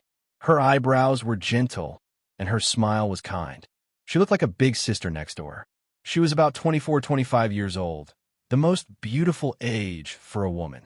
A towel was draped over her slender white neck, and a black hairpin was used to hold her hair up. Her upper body was a simple black elastic vest, and she wore a pair of denim shorts, revealing her straight white legs. Her forehead was glistening with sweat, and she held a wrench in her hand. It seemed that she was working just now. Young perverts look at the face and chest, experienced perverts look at the legs and waist, and experienced perverts look at the temperament. Of course, there's also a group of people who were like teddy bears. They were hungry and did not care about the gender. As the saying goes, a 20-year-old woman is like a cherry, beautiful but not tasty. A 30-year-old woman is like a grape, beautiful but tasty. Han Xiao always thought that a woman in her 20s to 30s was the most beautiful age. As for a 40-year-old woman, she's like a pineapple, tasty but not beautiful. What? You want to ask a 50-year-old woman? Hey, a 50-year-old woman is like a tomato, and you think you are a fruit. Excuse me, are you recruiting apprentices? The woman's eyes suddenly lit up, which made Han Xiao feel a chill. To describe her eyes elegantly, it was like a person who had been hungry for 3 days and saw a table of Manchu Han imperial feast, or a person who had been trekking in the desert for 10 days and saw an oasis. To describe it in layman terms, it was like a puppy seeing poop or a baby seeing its grandmother. Come in and sit, don't catch a cold. The woman hurriedly pulled Han Zhao's arm and pulled him into the shop, as if she was afraid that he would run away. Looking up at the scorching noon sun, Han Xiao narrowed his eyes and said, "Does catching a cold mean heat stroke in your dialect?" The architectural style of the repair shop was mainly white, yellow, and black. It was divided into 2 floors. The first floor was the workshop. Several load-bearing pillars separated the space and divided it into 3 work areas. There were several lathe workbenches with a complete set of mechanical tools such as grinding wheels, cutting tools, drills, welding guns, and so on. The workbenches were scratched and looked like they had been there for a long time. There were several multi-story iron frames by the wall, piled with many mechanical parts and metals. It was like a hardware store. Walking inside, there was a black metal hollow staircase leading to the second floor, which was probably the living room. My name is Lu Qian, the owner of this repair shop. You can call me Sister Qian. Lu Qian said generously. Sister Qian. Han Xiao did not care about the name and said, I want to be an apprentice here. I don't know what requirements there are. Tell me about your situation. Lu Qian smiled warmly. Her first impression of Han Xiao was quite good. She quite liked the look in Han Xiao's eyes. His decadent, dead fish eyes made him look like a dispirited youth with no fighting spirit. His salary requirements were definitely not high. Han Xiao, 21 years old. I am from another city and know some basic mechanical skills. You can call me Technician Han. Technician Han? Lu Qian felt that this name was weird. From another city? You're not a student of the West Capital Academy? The universal knowledge that Blue Star had obtained included the basic training of supers. The West Capital Academy was the official academy of Star Dragon, and the students who studied there were all geniuses selected from the country. It systematically taught pugilist, mechanic, and esper knowledge. Outstanding graduates could even directly take on important positions in the government. It was the country's talent reserve. However, only 1 in 10,000 people could become a super. Even with a comprehensive training program, the percentage was still very low. I only learned some basic mechanical theory. Han Xiao was a humble, low-key person who remembered the 8 honors and 8 disgraces.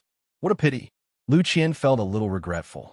Then, she realized that this was a little disrespectful and hurriedly explained, Sorry, that's not what I meant. It's fine. I have to check. Although I need an assistant, if your skills are not up to par, I won't hire you. It was reasonable, so Han Xiao naturally did not have any objections. Lu Qian took out a faulty electrical appliance and was about to let Han Xiao fix it. At this time, the short old man who was playing chess at the door suddenly said, Kid, why are you applying for an apprenticeship? Lu Qian was puzzled. Grandpa's question was weird. Of course, she was looking for a job. Han Xiao turned around and looked at Lu Qian's grandfather, Old Man Lu, and said, I just want to find a job. Old Man Lu snorted, pushed the chessboard away, got up, and walked over. I am the owner of this shop. I will only allow you to stay if you pass my test. The tall old man, who was about to play 5 white chess pieces in a row, said helplessly, Hey, you're cheating again. I have something to do. Old Man Lu's face was not red. Chapter 22. Star Dragon Strategic Defense Bureau, Division 13 for short. Han Xiaoxin's mind raced. Old Man Lu was the core character of the Hidden Quest, and also the target of Han Xiao's trip. Meeting the tall old man was a pure coincidence. Han Xiao knew that he could hide his identity from others, but he could not hide it from the tall old man. His original plan was to anonymously deliver the information to the German organization, show his goodwill, and then reveal himself when the time was right. However, his plan could not keep up with the changes, and he had to make adjustments. His sudden contact with the higher-ups of Division 13 had put him in a passive position. However, Han Xiao was not depressed. If the situation changed, he would think of a new way to deal with it.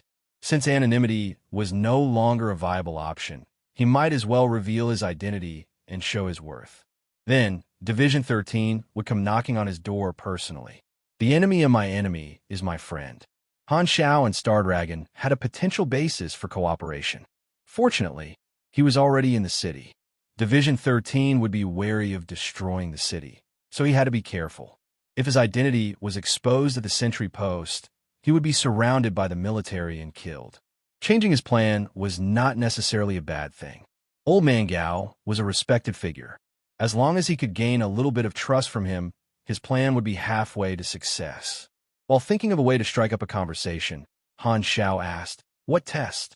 Old Man Lu looked around, but could not find a problem. Suddenly, his eyes lit up. He pointed at the tall old man's broken arm and said, You have to make a prosthetic for him. Only then will you pass the test. What do you mean by me? Old Man Gao was stunned.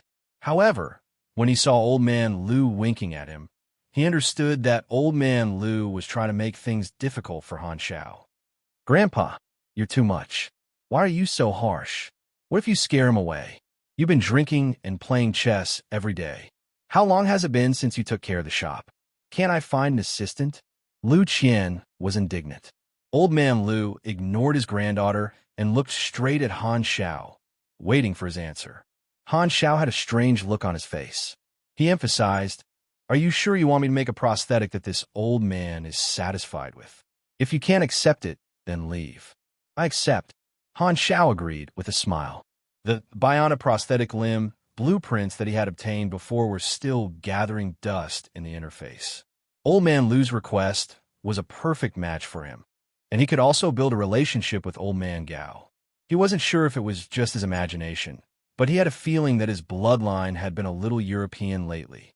He had a feeling that something was watching him these days. "You only have 3 hours. I don't have the time to wait for you for a day or two." Old Man Lu snorted. "Grandfather." Lu Qian was furious. She wanted to make a prosthetic limb, but first she had to measure the size of the tall old man's arm, then draw a blueprint, and finally make the finished product. Just the drawing alone would take a few hours. Even if the lathe could simplify the manufacturing process, it would still take at least 2 hours. This meant that Han Xiao didn't have any time to think. Moreover, the final product had to be approved by the old man. This was simply too difficult. Even designers weren't treated this badly. However, Old Man Lu was the head of the family, and Lu Qian's protests were useless. Han Xiao didn't have much of a reaction. He took out a measuring tape and asked, "Can I?" The tall old man generously took off his jacket and gestured that he could measure the arm as he pleased. While Han Xiao was measuring, the tall old man was also observing Han Xiao. Despite being made difficult by Old Man Lu, Han Xiao didn't seem unhappy at all. Instead, he seemed to be very confident. I just don't know why the Germinal organization put a bounty on him. As soon as the tall old man saw Han Xiao, he knew who he was. The Germinal organization's bounty had caused a huge uproar in the underground world. Almost every intelligence agency had memorized Zero's appearance. The tall old man was in charge of such matters, so he naturally knew. Seeing Han Xiao with a bounty on his head swaggering into the city, the tall old man knew that there was a corrupt officer stationed at the outpost. He really had to find a chance to clean up the internal ranks. What was Han Xiao's purpose in coming to the Western capital? Was he a threat? These were all questions that the tall old man was concerned about. At present, Han Xiao's behavior seemed normal, so the tall old man continued to observe. Old Man Lu was different from him. Old Man Lu had walked the line between life and death when he was young, so he was very experienced. He could tell that Han Xiao was tainted with a murderous aura, so he deliberately made things difficult for him. He didn't want Han Xiao to stay in the shop for fear of attracting trouble. However, Old Man Lu hadn't been involved in the underground world for a long time, so he didn't know that Han Xiao was the Germinal organization's bounty target. Old Man Lu's requirements are really harsh. He put the choice in my hands, so he want me to help him. The tall old man and Old Man Lu glanced at each other. Han Xiao finished measuring quickly. Lu Qian was not happy with her grandfather's behavior, so she enthusiastically helped him. "Come, tell us your idea. We could draw the blueprint together. It'll save us a lot of time." Unexpectedly, Han Xiao declined her help and smiled. "There's no need to draw. I already have a complete idea." Lu Qian's eyes widened in disbelief. "It's only been 2 minutes, and you already have an idea? Altair must have been blown to the heavens by you." Old Man Lu sneered. Even a mechanical expert like him couldn't come up with a complete blueprint in 2 minutes. So how could this kid do it? Wulsh *T. Han Xiao didn't explain further. He quickly wrote down the list of materials and equipment that he needed. Lu Qian was the shop manager, so she could find the materials much faster than him. Lu Qian quickly prepared all the materials. She was very dissatisfied with Old Man Lu's behavior, so she tried her best to help Han Xiao. However, she didn't have much hope. Lu Qian didn't believe that Han Xiao could complete such a strict requirement. Han Xiao picked out the materials and started to work. Raw materials of various shapes and sizes gradually became what Han Xiao wanted them to look like under the workmanship of the stamper, cutting wheels, and other equipment. The main material he used was a commonly used aluminum alloy. It was light, strong, and easy to shape. Some of the rivets, screws, and chains were ready, which saved him a lot of time. Basic machinery affinity gave Han Shao an extraordinary perception of metal components. When he touched the metal, he could vaguely feel the impatience of the material that was about to be polished. This feeling was fleeting, as if it was just an illusion. Machinery affinity was the core ability of the mechanic class. It affected all aspects of a mechanic's use of equipment and manufacturing. Basic machinery affinity increased the quality and manufacturing speed of machinery by 1% every level. The best bionic prosthetics could collect electrical signals. The wearer only needed to think, and the electrical signals from the brain would be able to control the arm. It was no different from a real arm. Dong Bing's metal arm was an enhanced version of this, but it required surgery to establish a nerve connection with the body. It required the basic electromagnetic theory and nerve connection of the mechanic class. If this technology was improved further, it would become the technology of prosthetics. It could even replace the limbs other than the brain with machinery, turning them into mechanical soldiers. This method was equivalent to walking on the path of mechanical life. A mechanical body would not be able to produce energy, so they could only continuously search for stronger machinery to upgrade their own modules and strengthen themselves with external forces. The only advantage was that their lifespan was extremely long, and they did not have to worry about hunger or thirst. However, a mind that had lost its senses would be easily influenced by the whispers of the soul in the universe, and it would be subtly brainwashed by certain organizations or powerful beings, losing its sense of self. Unless one programmed their own thoughts and set up a logic loop to become immune to the mind, they would lose their freedom of thought and become an artificial intelligence that followed the program. The advanced civilizations usually used this method to create cannon fodder, and almost no players would choose this development path. The weaker bionic prosthetics could use voice control, but there was also a prerequisite, which was the basic sound branch of the mechanic class. Mechanical technology was closely linked to one another. Using different knowledge to create the same object, there were endless possibilities. Mechanical knowledge was like a big tree, and the higher one went, the more branches there would be.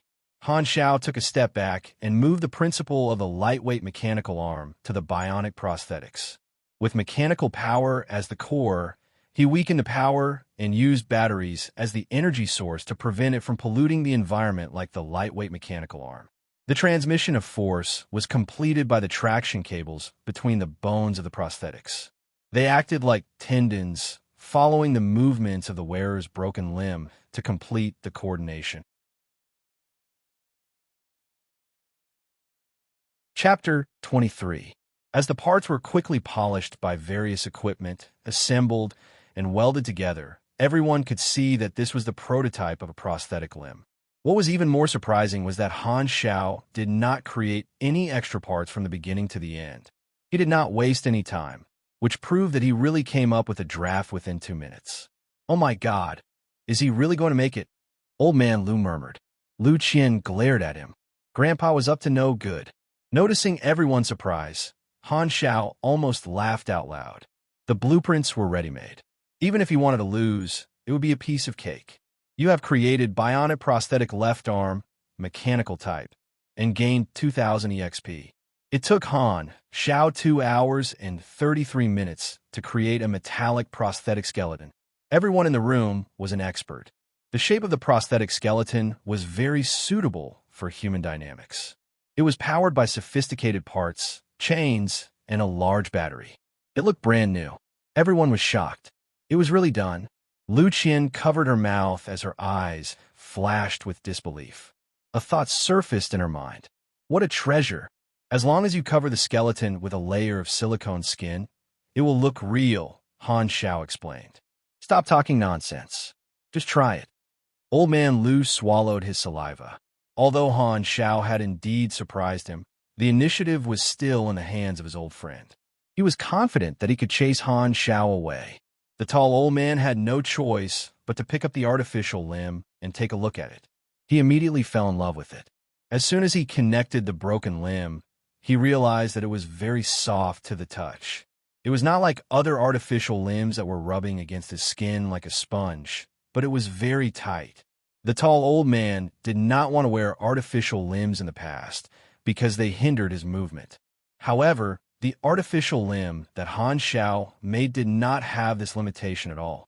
It even gave him the illusion that his arm was still there when he moved it. With the support of the cable, he could use the artificial limb to perform simple arm movements without any effort. Perfect.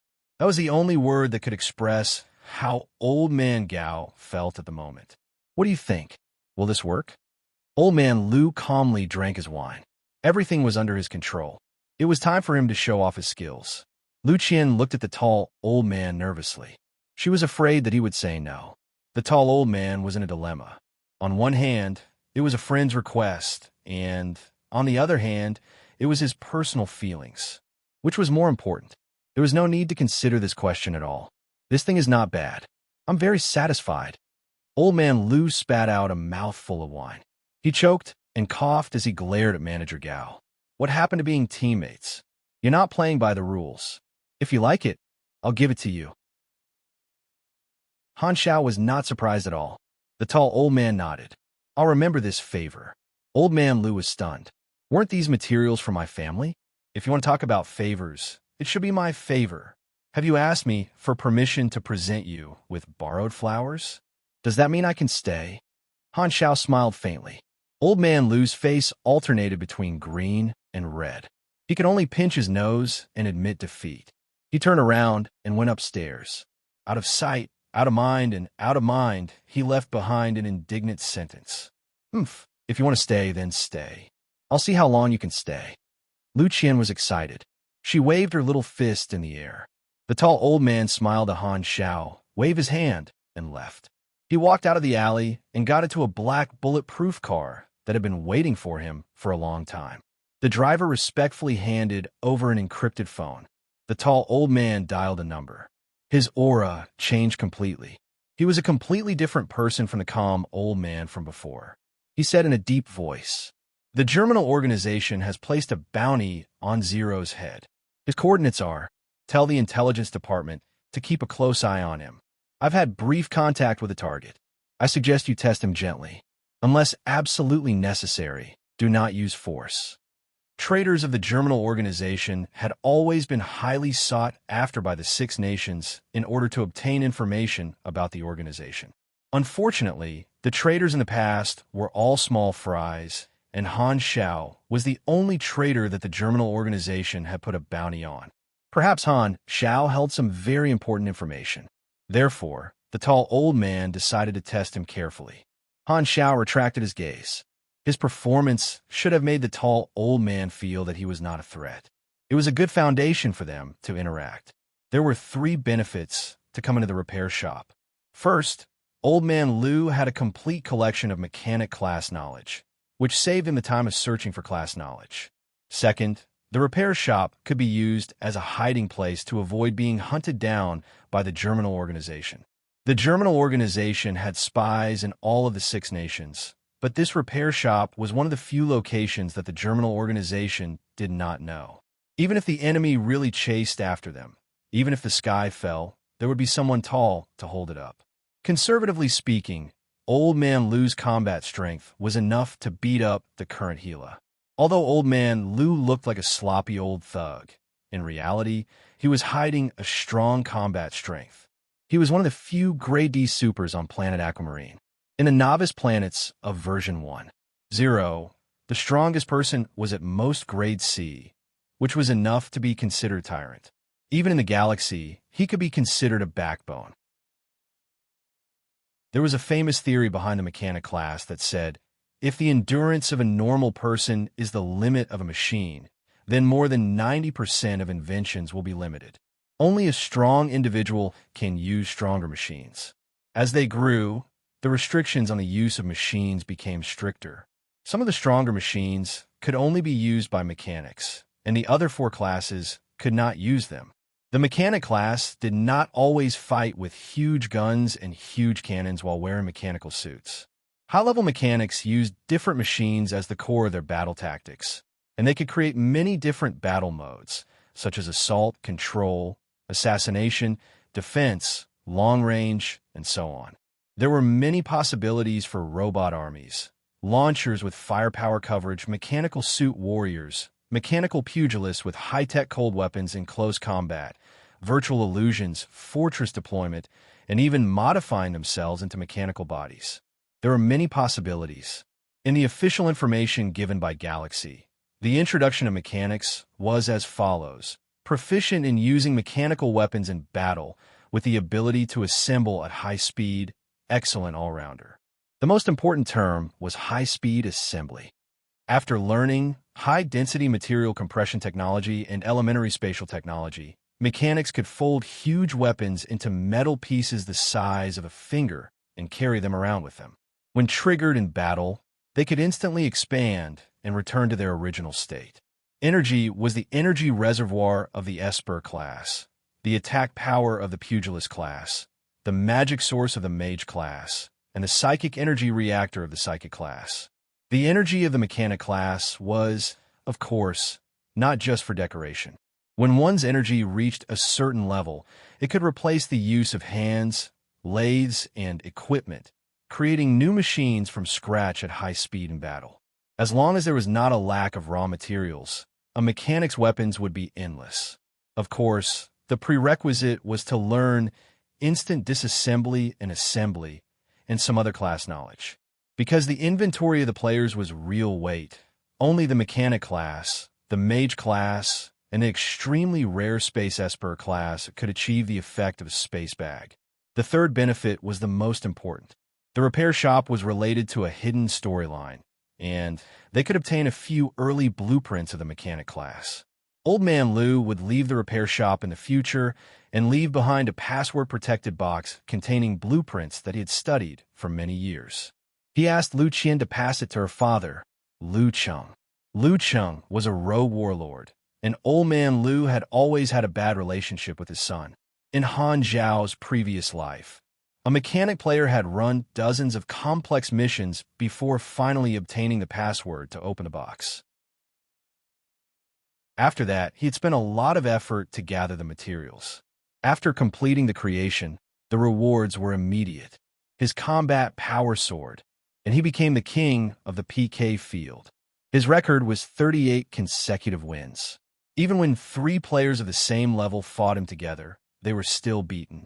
Those blueprints were the early-stage mechanic class artifacts, and Han Xiao did not even need to do the complex missions.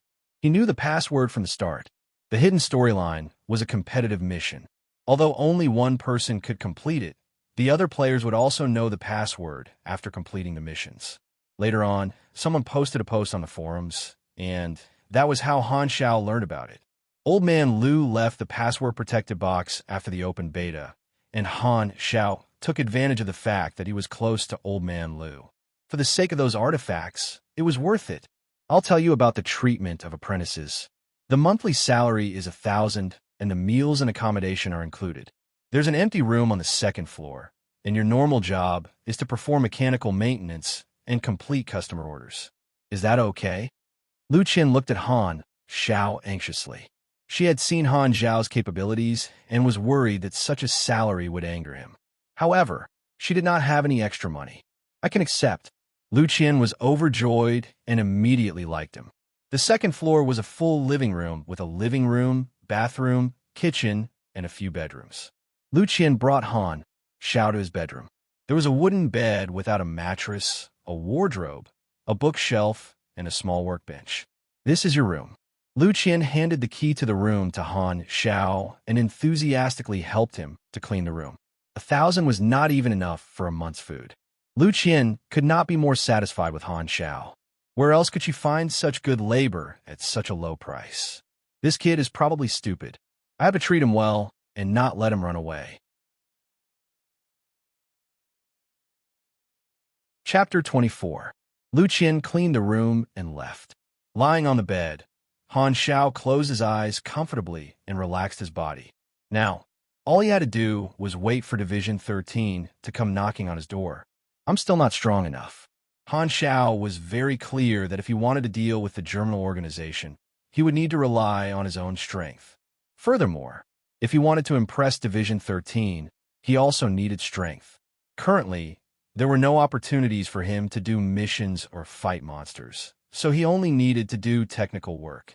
Manufacturing machinery required money, so he had to go out and find some extra income. There were many opportunities in the Western capital, and he still had a long way to go before he could turn them into his own strength. There was a classic song that was sung well, Zhangguo Lao, his hooves facing the west, carrying Monk Sha, following the Calabash brothers on the Western Paradise, traveling for tens of thousands of miles. There was still half a year before the open beta. Before that, he had to be prepared. After tidying up the room, Han Shao returned to the first floor. Lu Qian was working in front of the lathe, repairing a certain household appliance. Her round but was wrapped in hot pants, revealing a pair of long, white legs. He could not help but take a few more glances. Lu Qian wiped her sweat with a towel and said, "The orders are in the drawer." The repair shop was not very busy, and most of the orders were backlogged. Han Shao randomly chose an easy one and started working in front of the lathe. He worked until 7 at night, and the shop closed for the day. Lu Qian had changed into a long white dress and casual wear. She had undone her hair, and her long black hair fell over her shoulders. She looked even more warm and gentle, just like an older sister. There were traces of mending on her dress, and it was obvious that she was not very well off. Han Shao could not help but guess that Lu Qian wore skimpy clothes when she was working because she wanted to save on fabric. Old man Lu only appeared when it was time for dinner. He had been locked in his room the whole day. Time for dinner. Old man Lu, with his long hair, did not look like someone who did housework. Lu Qian took care of all the food. Han Shao picked up a piece of braised pork and stuffed it into his mouth. It was fatty but not greasy, and the aroma overflowed. Delicious, right? Lu Qian smiled. Han Shao did not have time to answer. His mouth did not stop at all. This is what I call food. What have I been eating for the past 6 months? There's still a lot. Eat slowly. Lu Qian was very happy that her culinary skills were recognized and kept putting food on his plate. After eating for a while, old man Lu suddenly asked, "What's your background?" Han Shao paused in his action of picking up the food. "I'm just an ordinary person. How can you fool me with such a clumsy lie? Brat, tell me the truth." Old man Lu sneered as he stroked his bald head and combed his long hair. He looked like a hairy egg. Han Shao raised his eyebrows. "What if I don't tell you? You don't want to tell me?" Old man Lu raised his voice and flicked his hair. It was earth-shattering. He displayed the willfulness of a heavy metal band's guitarist, as well as the heroism of a non-stop toast. A large wave of loneliness and sadness drifted toward Han Shao. What a dangerous motherland. Snow drifts for thousands of miles. Han Zhao's eyes narrowed, and with a quick turn of his body, he jumped 5 meters away and crossed his arms in a blocking stance, waiting for the attack. Old man Lu squinted his eyes. Good kung fu.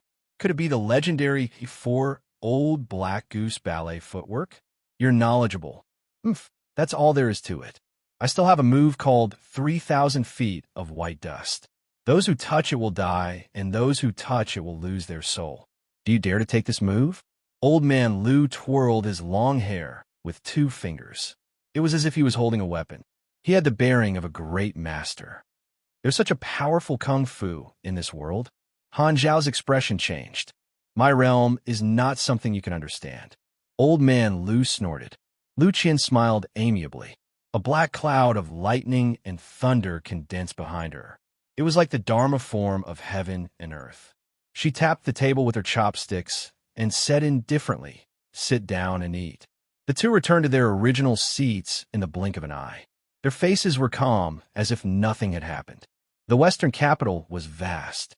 It was divided into 8 districts and 3 satellite cities, which were all connected by military railways. District 1 was the central area of the city. All the government buildings were located there, and no citizens were allowed to enter. Although the Germinal organization was their common enemy, the 6 nations were also in a competitive relationship. No one had absolute allies, and assassinations of the higher-ups of each nation had never stopped. Although on the surface, the Germinal Organization and other supercriminals were blamed for the assassinations, the intelligence agencies of each nation knew that at least 70% of the assassinations were caused by other nations. The intelligence agencies of each country, the Germinal Organization, rogue warlords, arms traffickers, intelligence traffickers, supervillains, assassins, hackers, and so on formed the underworld of this planet. The Dragonhorn Tower was the core of Star Dragon's government. It was where the highest officials worked. In theory, the outer walls of the Dragonhorn Tower could withstand intercontinental missiles. Therefore, the bigwigs of Star Dragon did not have to worry about a missile hitting them in the middle of a meeting. Below the Dragonhorn Tower was the headquarters of the secret department. Dragonhorn Tower, underground. The elevator went up to an unmarked floor. Star Dragon's Strategic Defense Department headquarters. Dozens of huge black screens hung on the wall, and a huge amount of data flashed across them. The sound of typing on keyboards was continuous. Countless intelligence personnel came and went, bustling about like gears in a machine, maintaining the operations of this intelligence agency known as Division 13. Countless pieces of information, big and small, were gathered here to be processed before being sent to the department they were supposed to be sent to. Division 13 was the eyes and ears of Star Dragon, the sharp knife hidden in the sleeves. Reporting, Zero's whereabouts have been determined. A quiet secretary wearing glasses knocked on the door of the Minister of Intelligence's office in a hurry. She saw the Minister of Intelligence sitting behind the desk with a serious face, with water stains on the corner of his mouth. He said in a deep voice, "Speak." "Chief, were you slacking off just now?" The secretary narrowed her eyes. "Shut up." The chief glared at her. "Get to the point." Zero is currently hiding in a mechanical repair shop in District 7. The chief put his chair back and pondered for a while before turning around. "The higher-ups want to have a gentle contact. You turned around just now to wipe your drool, right? I really regret giving you a promotion." The secretary pushed her glasses up, and a light flashed through her lenses. "How do we implement this?" Since Zero came to the Western capital alone, he is seeking protection. He has already shown his intention to cooperate. Prepare a backup plan. Implement informant protection procedures. Do not let the Germinal Organization's spies in the Western capital know of his existence. Let the hacker department intercept all information that mentions Zero's whereabouts. Do not let any information leak through the network. At the same time, send someone to secretly check if he is a spy sent by the Germinal Organization. Do not make any contact before you confirm. Chapter 25. Working in a repair shop was relaxing, so Han Xiao had a lot of extra time to do his own things. Clo Junkyard was the biggest junkyard in Division 7. The junkyard was piled up like a small hill, and all kinds of equipment were used to deal with it. This was the territory of Raccoon, the leader of the Gray Zone in Division 7.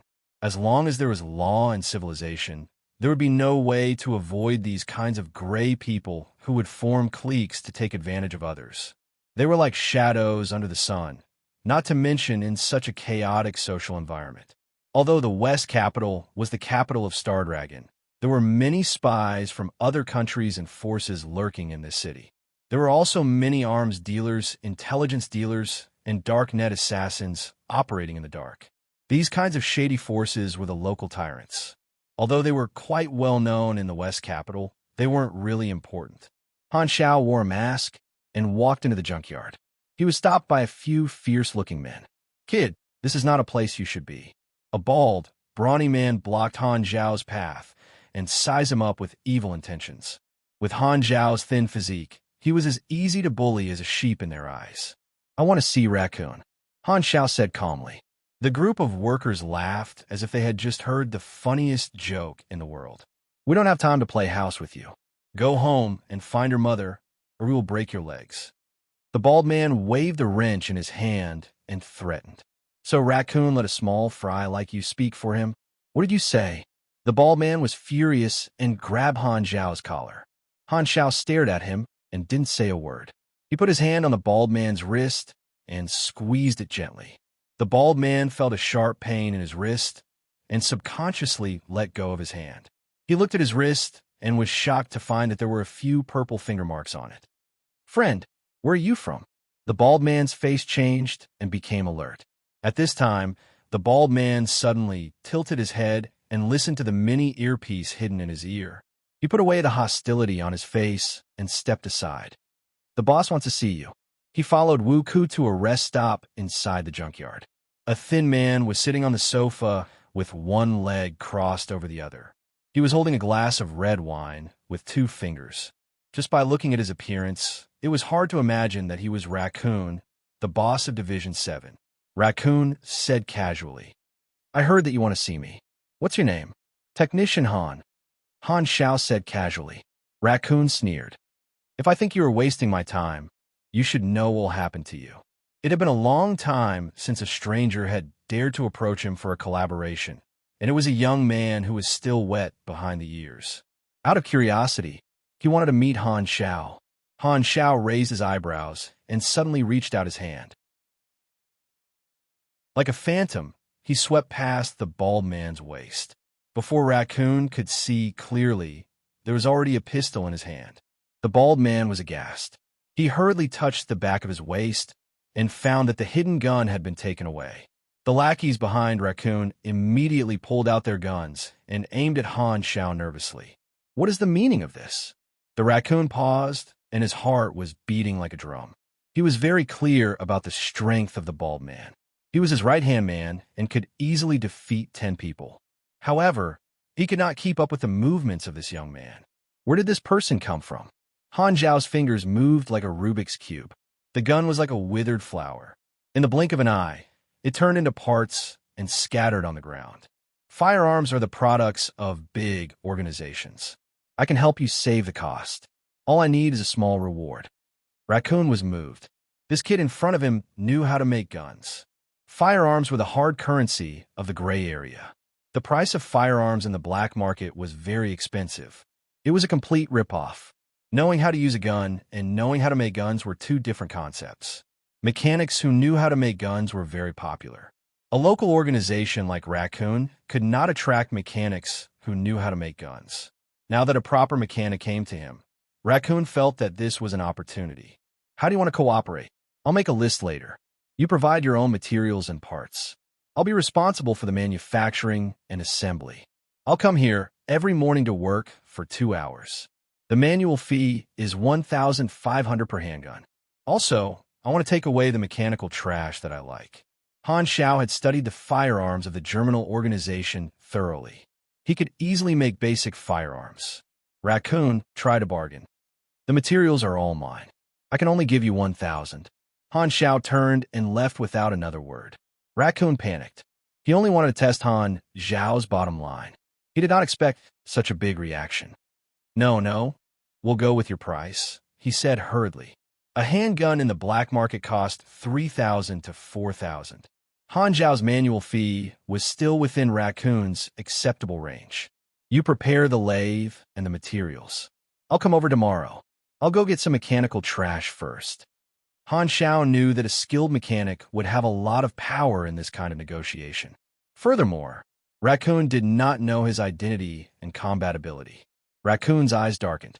He signaled for the bald man to follow and monitor him. He did not mind letting Han Xiao have a taste of his own medicine. After all, the junkyard was his territory. He had plenty of ways to deal with liars. Han Xiao picked up a lot of usable parts and left the junkyard. He realized that there was a tail following him. He knew what Raccoon was thinking. Raccoon wanted to know his identity and address.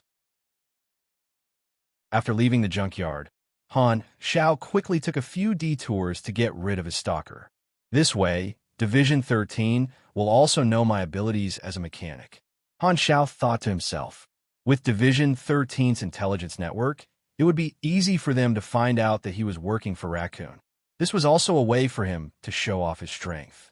At the same time, he also needed an opportunity to build machinery.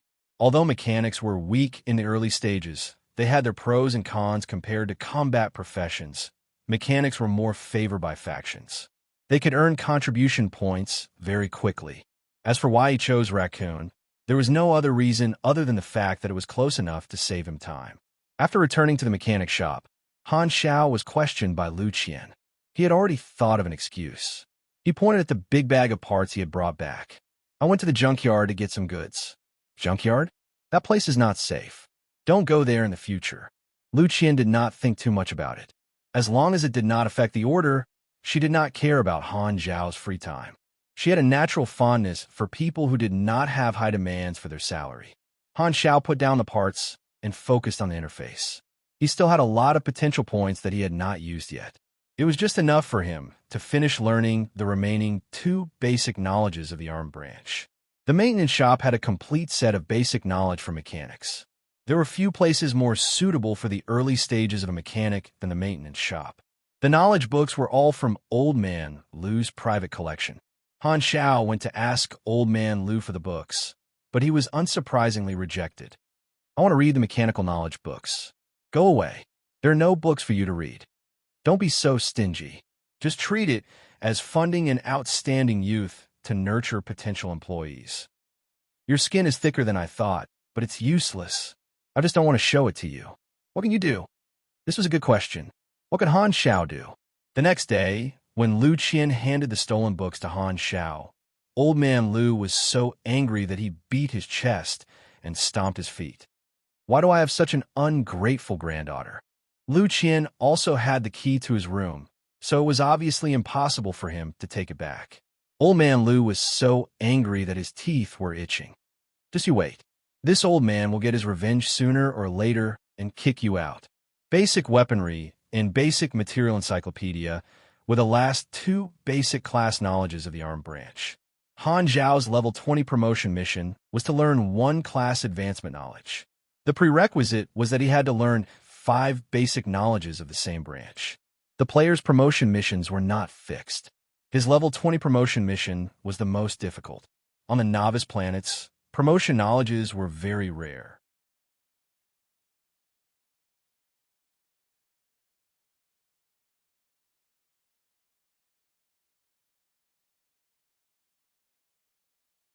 Chapter 26.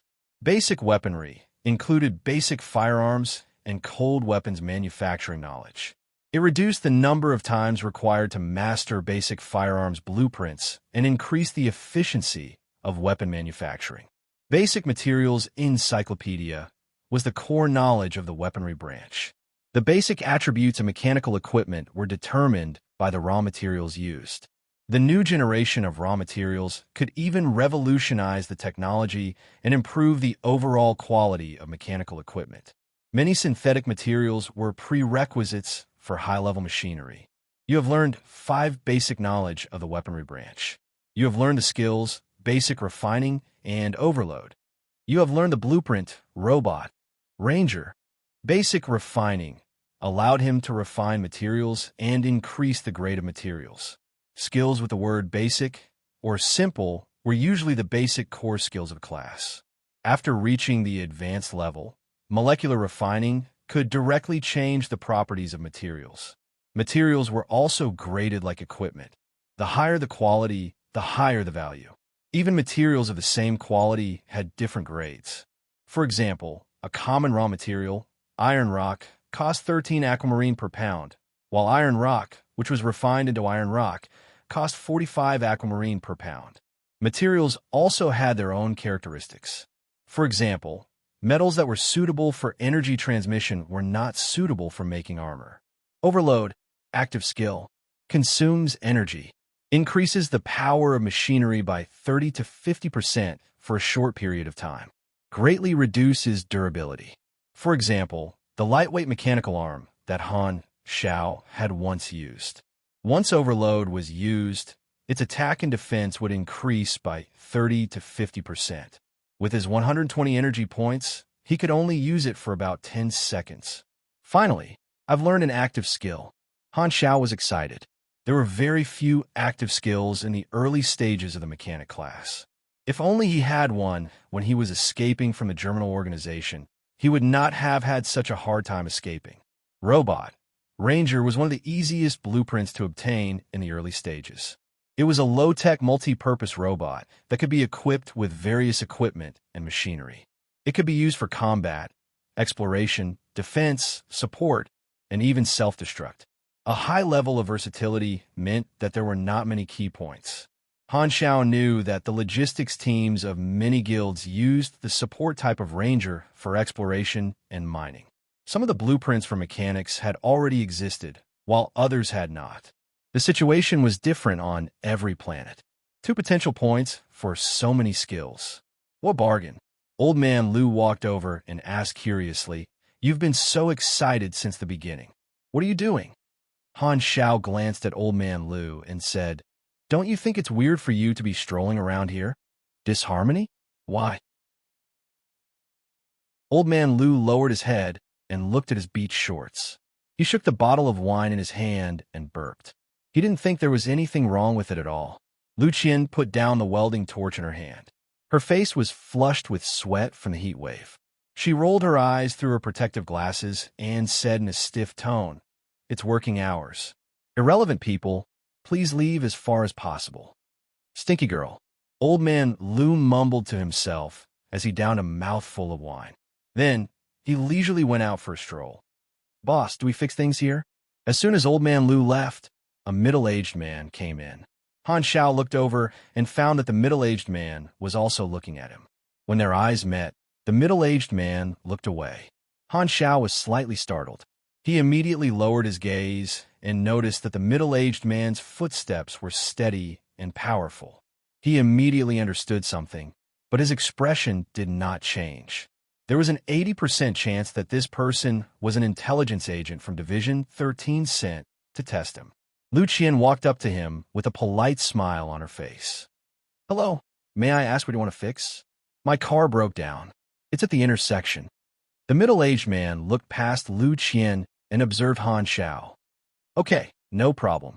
Lu Qian was about to leave with her toolbox when the middle-aged man suddenly pointed at Han Shao and said, "I want that little brother to help me fix my car." Lu Qian was stunned and a little depressed. "Do I look bad? You're discriminating against women." "I'll do it." Han Shao took the toolbox from Lu Qian, who was full of resentment. The two walked out of the alley and saw an old car parked at the side of the road. "This is the car." Han Shao opened the hood of the car, took a look, and took out the repair tools from the toolbox to start the repair. The middle-aged man leaned against the car and pretended to be looking for a topic. "Young man, you're not that old, right?" "I'm 30. 30? Do you think I'm blind?" The middle-aged man almost choked. The corner of his mouth twitched. "Little brother, how should I address you?" Han Shao didn't even raise his head. "Before you ask for someone's name, you have to show your sincerity." The middle-aged man had to say, "My name is Feng Jun, good name." Han Zhao's tone was calm. There was no hint of praise. Feng Jun was annoyed. Why did he sound like he was praising Laifu or Wangkai? Besides, what was so good about his name? "But you misunderstood me." Han Shao rolled his eyes. "I just want a cigarette." Feng Jun's face was very stiff. He lit a cigarette for Han Shao. Han Shao narrowed his eyes and buried his head in repairing the car. "You can call me Han Shao." Feng Jun secretly remembered it and continued to probe. "Han Shao, you're not from West City, right? Where are you from? It's fixed." Feng Jun's prepared words were swallowed in his stomach. His expression was constipated. "What the hell? My probing has only just begun. Do you have to be so good with your skills?" Han Shao stretched out his hand with a blank face. "The hydraulic pipe is broken. I'll give you 60. Pay up." "Of course I know it's the hydraulic pipe. I did it myself." Feng Jun took out his wallet and took out the money as slowly as possible. It was as if his wallet was a bottomless pit. He wanted to delay and ask a few more questions. "Your skills are really good. Where did you learn it?" "Self-taught." "Oh, that's amazing. Where are you from?" "Country bumpkin." Han Shao saw Feng Jun taking out the money for a long time and raised his eyebrows. "Are you reminding me to give you a discount?" Feng Jun coughed and finally took out the money and handed it to Han Shao. What else could he do? He couldn't just not pay. He didn't know if the organization would reimburse him. Han Shao laughed. "This is the first time I've seen such an unfathomable wallet. I thought you would take half an hour." Feng Jun dared to swear to God that if he didn't have to complete the mission, He would lose if he stayed one more second. Han Xiao whistled, picked up the toolbox, and walked back the way he came. Feng Jun made a phone call with a depressed face. Preliminary observation result. The target is a mechanic, unable to estimate the danger level for the time being. The conversation took 4 minutes and 38 seconds. We only know that the target calls himself Han Xiao. It is recommended to further probe and investigate. Do not have any conflicts with him. Analysis of the target's personality? Very bad.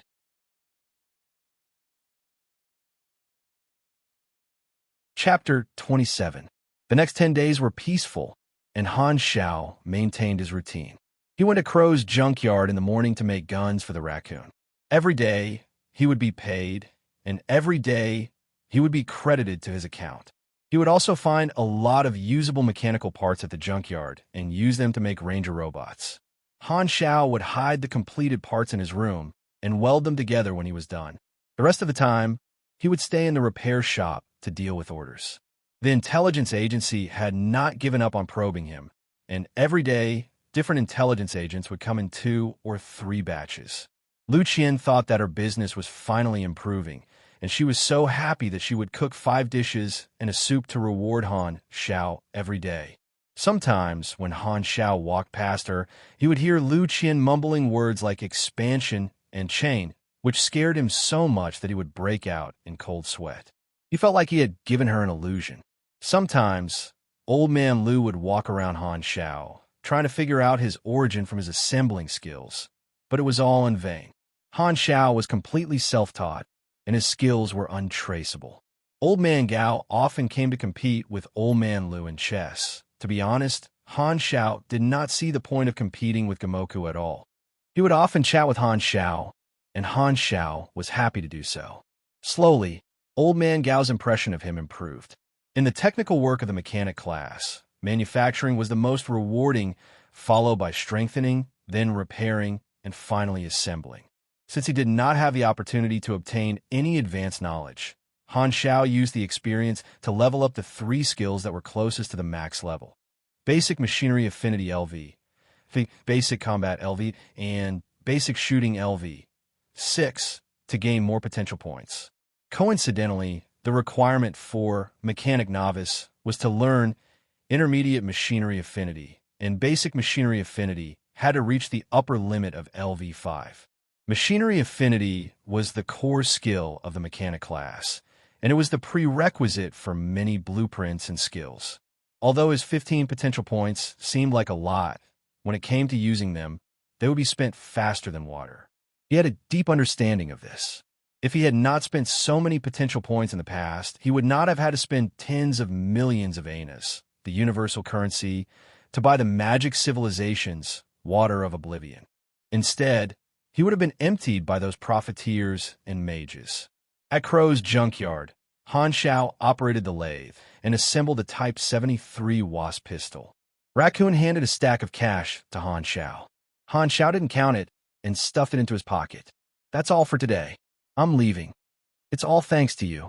I don't need any more guns for the time being, but the promise is still valid. You can pick any of the mechanical garbage here. Raccoon put on a fake smile, implying that he wanted to temporarily stop working with Han Xiao. The number of weapons under his hands was saturated, but it was not the time to get rid of the donkey after it had left the millstone. He coveted Han Xiao's gun-making technology and imagined more than once how much profit he would make if he mastered this technology. Raccoon was very cautious. The first time they met, Han Xiao had easily snatched the gun away, so he did not dare to act rashly. In addition, Han Xiao was always able to shake off the stalkers, so Raccoon did not dare to use force. He was very curious about the real face of Han Xiao under the mask. Up to you. Han Xiao knew that the extra money had come to an end. After a round of feigning civility, Han Xiao left the junkyard. After passing through a few streets and shaking off the stalkers as usual, he arrived at a large mechanical market. All kinds of metals and parts were sold here. Many mechanical students from the West Capital Academy also came here to buy. Han Xiao earned a total of 70,000 aquamarine dollars.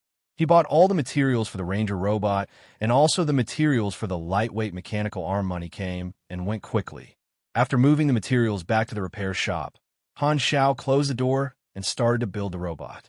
A few days later, all the parts were completed. Han Xiao assembled the Ranger robot in his room.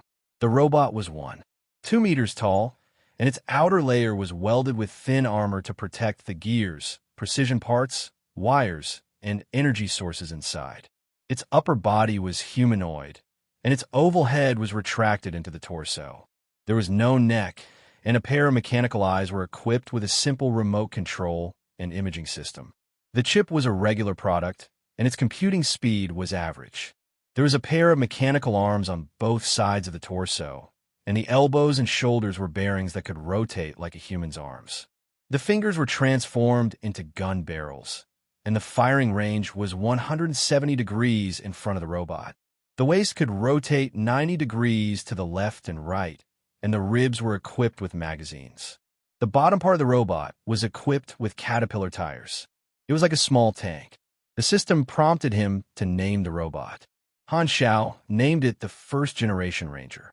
The First Generation Ranger, caterpillar type, robot quality, gray basic attributes, 800 armor, 18 defense, 58 power level, 23 kilometers per hour max movement speed, 121-20 energy height, 18 meters weight, 143 pounds control method, remote control, electric signal transmission remote control range, 50 meters energy source, battery battle consumption, 8 energy/min core power output, 36/80ths Onerite arm module, small caliber machine gun. Attack 35-40. Fire rate 4/s. Max fire rate 7/s. 10 seconds overload. Ammo capacity 30+60 ammo chain. Output level 40 left arm module, small caliber machine gun. As above, additional ability self-destruct, dealing 280 to 430 fire damage within 30 meters. Will be destroyed after use. Additional ability, metal, reduces all damage except armor piercing by 8%. Remarks, don't be fooled by its dumb appearance. It can hit you in the face at critical moments. Ranger was a general name for the models. There were many different types of robots based on their power system, weapon system, and control system. Most mechanical suits, robots, and large machines were named this way. The raw materials would affect the attributes of the product. The First Generation Ranger's main materials were steel alloys and AS resin, which were all common materials. If Han Xiao had used higher-grade steel and alloys, the First Generation Ranger's defense and armor would have been higher. The technologies in a machine were interconnected and influenced each other. Every part contained different technologies. If some parts could not be made by oneself, one could buy normal parts to replace them. As one's knowledge accumulated, the process of making a machine would become more flexible. Even the smallest screw could be made by oneself, and the final product would be stronger with each generation. For example, if one learned more advanced control chip technology or advanced energy sources, they would be able to change the remote control mode and power level of the robot. This was the charm of the mechanic class. Any robot, vehicle, or mechanical suit had a power limit. Installing new modules would increase the power load. The stronger the module, the higher the load. Thus, one could not add more parts without limit. Only by upgrading the energy source technology could one be upgraded. The energy source of the First Generation Ranger was ordinary batteries, which had low power. Only after learning the energy branch knowledge could one create their own energy source. After completing the First Generation Ranger, Han Xiao immediately received 24,000 EXP. Manufacturing gave the most EXP, which depended on the manufacturing cycle, the quality of the finished product, and the technology involved. You have built the lightweight mechanical arm, left. You have received 2,500 EXP. The new lightweight mechanical arm was still a left-handed equipment. The materials used this time were simpler than the first one, and the quality was one level lower. Lightweight mechanical arm, left grade, gray basic attributes, 28 to 45 attack, 8 to 12 defense, 26 to 26 power level, 205/205 equipment requirement. 23 as terror bonus attribute. -4 attack SPD length. 0. 51 elbow plus forearm plus palm. Weight 13. 5 LB bonus effect. +6 STR judgment is strongest ability and now was close combat, and the lightweight mechanical arm was the most suitable weapon for him. The mechanic class learned martial arts, and it was called the mechanic martial style. Han Shao did not plan to maintain this style forever. After all, the advantage of the mechanic style was long-range attacks. However, the mechanic martial style was one of the styles with the highest combat power in the early stages of the mechanic class, so it could be used as a transition. Han Shao hid the mechanical arm in his room and returned to the first floor. A client was talking to Lu Qian, and he glanced at Han Shao from time to time. This person was also an intelligence agent. In the past few days, all the intelligence agents pretending to be clients had been rejected by Han Shao, so they changed their strategy and asked Lu Qian for information on Han Shao. After sending the client away, Lu Qian had a strange expression on her face. "Why are there so many people asking me about you?" "Because I'm popular.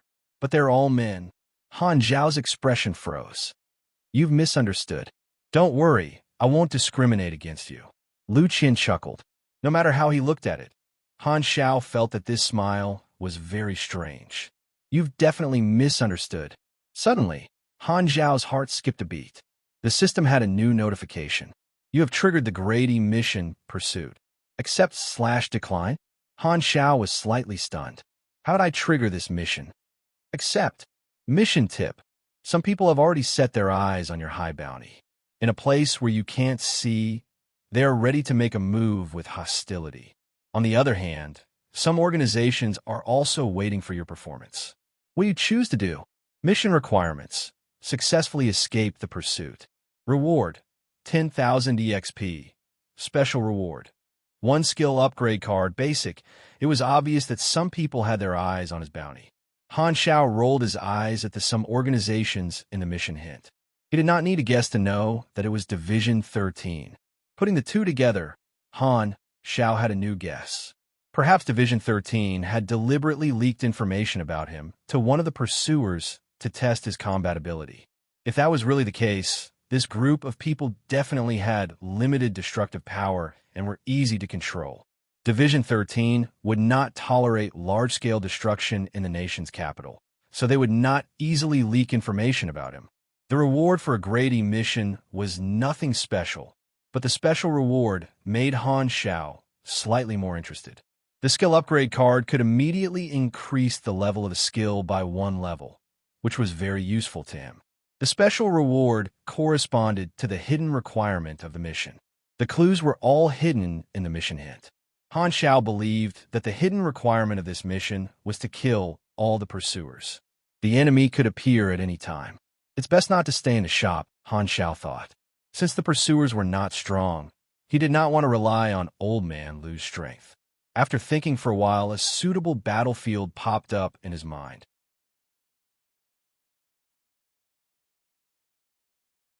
Chapter 28. The junkyard was the raccoon's territory. If he could face the pursuers there, he might be able to solve the problem of the raccoon. Han Shao put down his work and called out to Lu Qian. When she turned around, he said, "I want to take a day off." "Sure." Lu Qian blinked and suddenly asked, "Are you okay?" Han Shao was stunned. "Why do you ask?" Lu Qian's mind was sharp. Han Shao was usually lazy and unmotivated, and his pair of dead fish eyes looked as if he was always in a daze. However, the sudden change in his temperament just now was caught by Lu Qian. Lu Qian could not describe what she felt at that moment. It was as if the feeling that Han Shao gave her suddenly became somewhat dangerous. "If there are any difficulties, I'll help you," Lu Qian said seriously. Han Shao stared at Lu Qian's bright eyes for a long time. Lu Qian felt a little uncomfortable under his stare. She turned her face away and ran her fingers through her hair. "It's not polite to keep staring at me like that," she said jokingly. Han Shao retracted his gaze and said, "I'm not coming back for dinner tonight." Lu Qian was a little disappointed. I want to let you try my new dish, stewed pork ribs with pepper and pineapple with seaweed and coriander. Han Xiao shuddered. F***, what kind of dark cuisine is that? Han Xiao returned to his room and found a backpack to store the mechanical arm. He wrapped the Ranger in a dust-proof cloth and placed it on a trolley. He then headed to the junkyard. Boss, is that kid the target? A man wearing sunglasses quietly followed Han Xiao from behind. Every time Han Xiao turned or turned around, he was able to use the surroundings, crowds, public phone booths, and newsstands to hide himself. He was obviously professionally trained. He wore a mini earpiece and communicated with his accomplice in an old car 2 streets away. There were 5 masked men in the car. They were the pursuers who had targeted Han Xiao. They were mercenaries and bounty hunters. Their code name was Hornet Sting Squad. They had completed several missions and had a good reputation on the dark web. They had accidentally discovered Han Xiao's whereabouts. The Stinger B squad realized that this was a great opportunity for them to take all the benefits for themselves. Money was secondary. If they could earn the recognition of the German organization, they would have found themselves a powerful backer. That kid is worth $1 million? He looks like an ordinary person. There is no difficulty at all.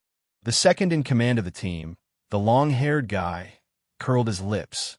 His tone was 30% skeptical and 70% contemptuous. Captain Kelly was inspecting the guns. Hearing this, he said in a deep voice, "This is Star Dragon's capital. We must act quickly and retreat immediately after killing the target." The target has set off. A black Jeep without a license plate followed Han Xiao from afar. A Division 13 field team sat in the Jeep. Captain Li Hui was the person in charge of this operation, and Feng Jun was the operation consultant. 8 field personnel were wearing full combat uniforms and were equipped with tranquilizers. Just as Han Xiao had expected, the Bee Stinger Squad was indeed Division 13's last attempt at testing the waters with the help of others. The mission of this group of agents was to secretly observe Han Xiao's performance and, when necessary, intervene to eliminate the mercenaries and invite Han Xiao to the Bureau as a guest. The Bee Stinger Squad was a carefully selected chess piece with limited destructive power. Once they were used up, Division 13 would deal with the rest. Feng Jun changed the image and said, "Han Xiao's route is to the Crow Junkyard in District 7. The Bee Stinger Squad is following the target. If the battle takes place at the junkyard, the economic losses will be minimized." Division 13 knew all about Raccoon's power and backing. As long as they wanted to, they could make Raccoon disappear from the face of the earth. The National Intelligence Agency had the ability to do so. In the eyes of ordinary people, Raccoon was not someone to be trifled with. However, he was nothing compared to the National Intelligence Agency. The sun was setting in the west, gilding the skyscrapers of the western capital with a layer of gold. At the junkyard in Crow, Raccoon was surprised by Han Xiao's arrival. Usually, Han Xiao would arrive in the morning and leave punctually 2 hours in. What was up with him today? "I'm here to look for some materials," Han Xiao said casually. Raccoon did not suspect anything and asked if he wanted to have a meal together. He thought that the taciturn technician Han would not agree, but he did not expect Han Xiao to agree immediately.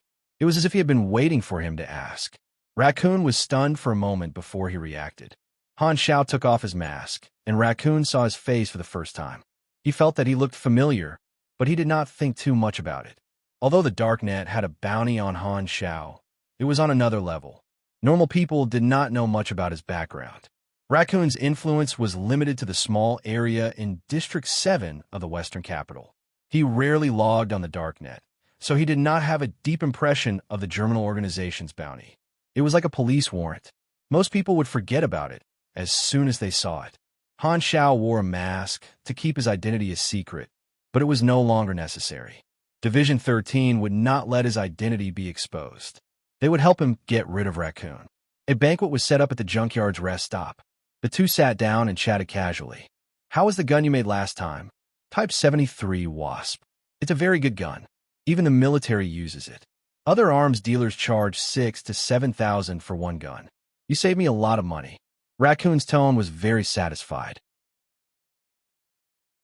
He took out a cigar, cut open the end, lit it, and took a big puff. The quality of the weapons you made is far better than their second-hand goods. Han Xiao did not comment. Although the quality of the products on the production line was guaranteed, they could not take into account the subtle differences of each gun. These differences came from the subtle differences of the materials themselves. If a skilled machinist made a gun by hand, they could adjust and strengthen it to suit the details of each gun. It was more lively than the products on the production line. Experts who used guns often could understand this difference. If one had to describe it, it was like customizing a suit was more exquisite. Raccoon noticed the bulging backpack and trolley that Han Xiao always carried with him. He asked curiously, "What's in there?" "Some parts." Seeing that Han Xiao did not want to say more, Raccoon did not ask. After chatting for a while, the sky outside gradually darkened. The golden afterglow of the sky was gradually occupied by the gradually falling curtain of night. The border between dusk and night was gradually turning orange and blue. The sky was dyed a dim gray by the last ray of sunlight. Suddenly, a subordinate ran in and said, "Boss, someone wants to see you." "No. Can't you see that I'm entertaining a distinguished guest?" Raccoon frowned. The subordinate hurriedly whispered a few words in his ear. Raccoon's eyes flashed. He looked at Han Xiao meaningfully and put on a smiling face. "Excuse me." After that, Raccoon got up and left the table. Han Xiao narrowed his eyes thoughtfully. "Half an hour ago. Cousin, I came to the West Capital with great difficulty. I'm looking forward to you taking me to eat and drink well. You can't abandon me." Ma Jie followed behind a yellow-haired young man and kept talking. He came to the West Capital to seek shelter from his cousin, hoping to live a good life. However, his cousin did not seem to like him and sent him to work as a janitor. How could Ma Jie be satisfied? He pestered the yellow-haired young man and tried to play the family card. However, he did not dare to go too far. He was worried that his cousin would drive him away, so his attitude was very flattering. The yellow-haired young man was annoyed and scolded. "How many times do I have to tell you? Don't call me cousin outside." Ma Jie smiled apologetically and said, "It's my fault. I'll slap myself." Then he slapped himself twice. "Look at your cheap face." The yellow-haired young man looked at him with disdain. "I only let you guard the door in my territory because you're my relative. Do you know how many wanderers eat moldy food? How can you be so picky? I'm going to deliver the supplies to a big shot. Don't follow me." "A big shot?" Ma Jie's eyes lit up. He asked shyly, "Who is it?" "The boss of District 7, my immediate superior, Mr. Raccoon." The yellow-haired young man saw the confused look on Ma Jie's face and said proudly, "Apart from District 1, there's a boss in each of the other 7 districts. He's in charge of the drug and sex trade. Think about it. How high is his position?" While talking, the two arrived at the entrance of Klo Junk Station. Ma Jie followed them shamelessly. The yellow-haired young man was about to explode again. Ma Jie did not dare to follow them anymore. He was about to leave when he suddenly saw Han Xiao being escorted by Raccoon. He was stunned. "Isn't that the kid I met when I was smuggling?" One of Raccoon's direct subordinates walked over and frowned. "Don't stay here." The yellow-haired young man put on a submissive smile in the blink of an eye. It was as if he had suddenly become a head shorter. "I'm also Raccoon's subordinate. I'm here to deliver the supplies." Ma Jie pointed at Han Xiao's back and asked, "Who's that guy?" The yellow-haired young man wanted to slap Ma Jie a few times. "Who are you to speak here?"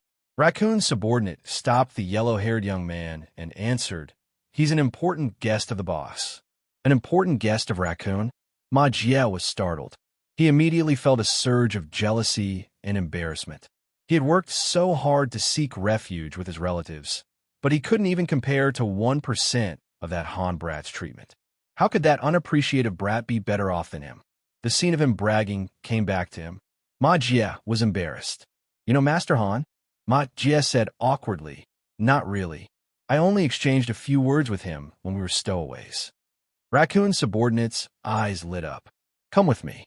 The boss wants to see you."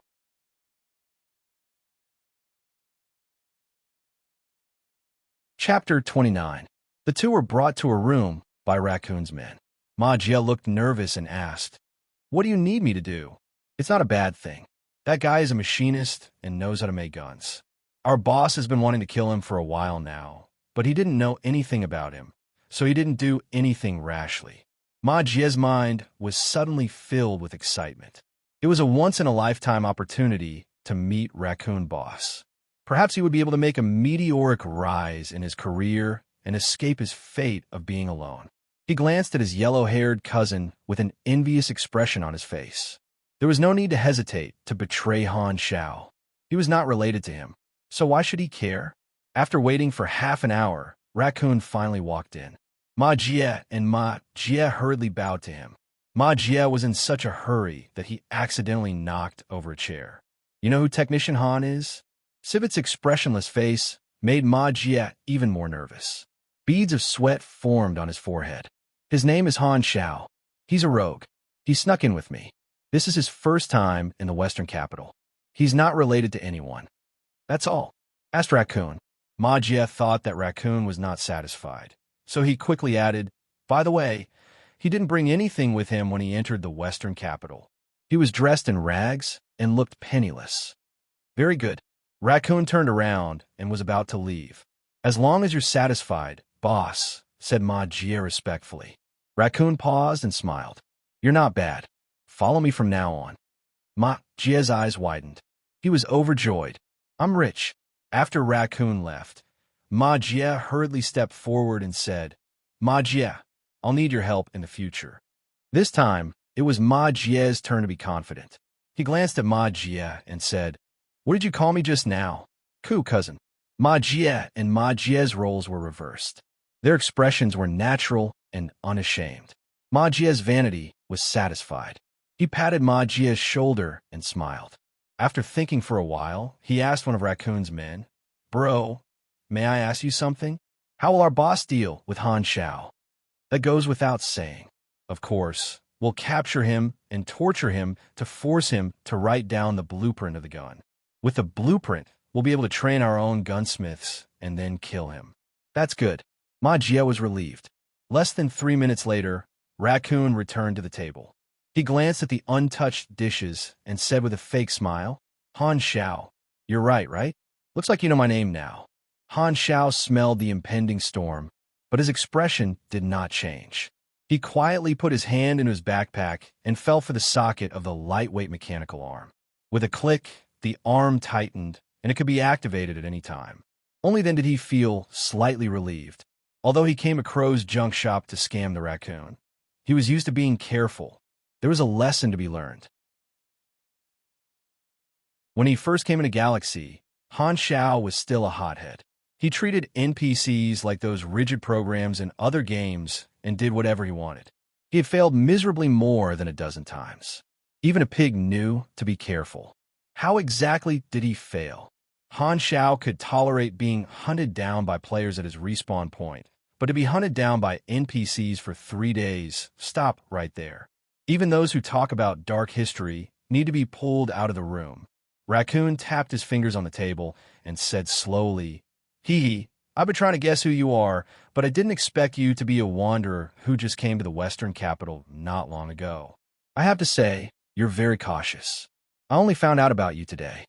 So, Raccoon's face turned cold. He changed his attitude faster than flipping a book. Be smart and hand over all the detailed gun manufacturing techniques. Knowing that Han Xiao was alone and had no one to rely on, Raccoon finally decided to make his move. He tore off his mask of fake friendliness and revealed the fangs hidden under his smiling face. You don't want to be my friend at all? What kind of friendship do I have with you? We're just making a deal. You're not afraid that I'll kill you? Han Xiao grinned. Raccoon snapped his fingers, and the 4 men beside him took out their pistols and pointed them at Han Xiao. Do you think I didn't make any preparations? How ironic. These guns that are pointed at you now are all made by you. There were a total of 6 armed men. Across the table was Raccoon and 4 of his men. Behind him were 2 people guarding the door. In this narrow room, Han Xiao had limited space to dodge. Han Xiao did not move and said slowly, Even if I hand over the technology, you'll still kill me. Raccoon sneered. That was what he thought.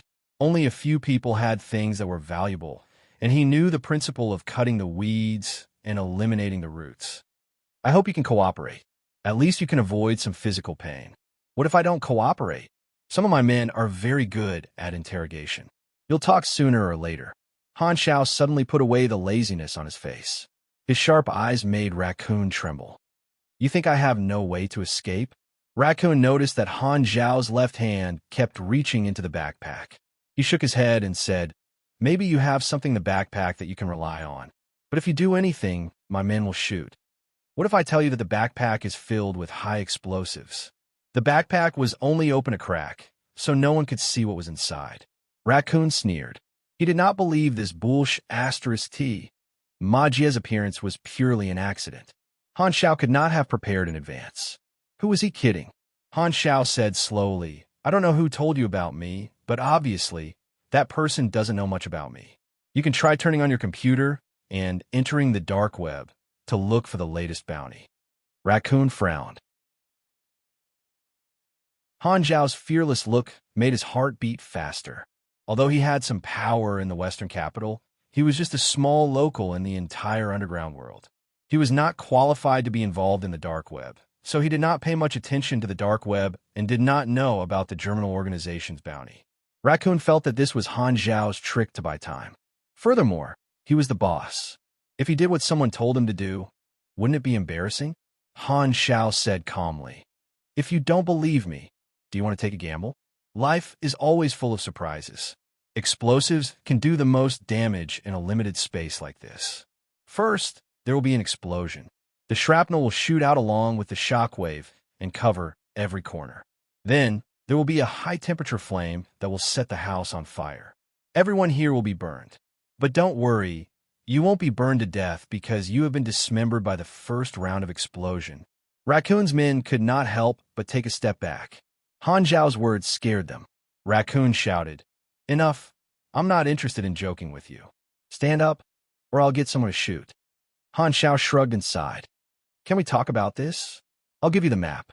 At this moment, the last rays of the sun sank into the horizon, and night dominated the sky. Before he could finish his sentence, Han Shao suddenly exploded. His left hand clenched into a fist, and his mechanical arm was like a beast waking up from a deep sleep. His backpack was torn into pieces, and he lifted the table in front of him. The pots and pans in front of him were thrown at Raccoon and the four men. Talk. No way. You don't believe me, do you? With 4 people in front and 2 behind, Han Shao made a decision. He flipped the table to block the firepower in front of him, forming a temporary barrier in front of him. Then, he turned around and rushed to the door with his mechanical arm in front of him. He looked ferocious, like a charging cavalry. Clang, clang, clang. The table knocked over the 4 men. Raccoon's forehead was bleeding from the plate. He covered his wound and roared, "Open fire!" At this time, only the 2 men at the door could shoot.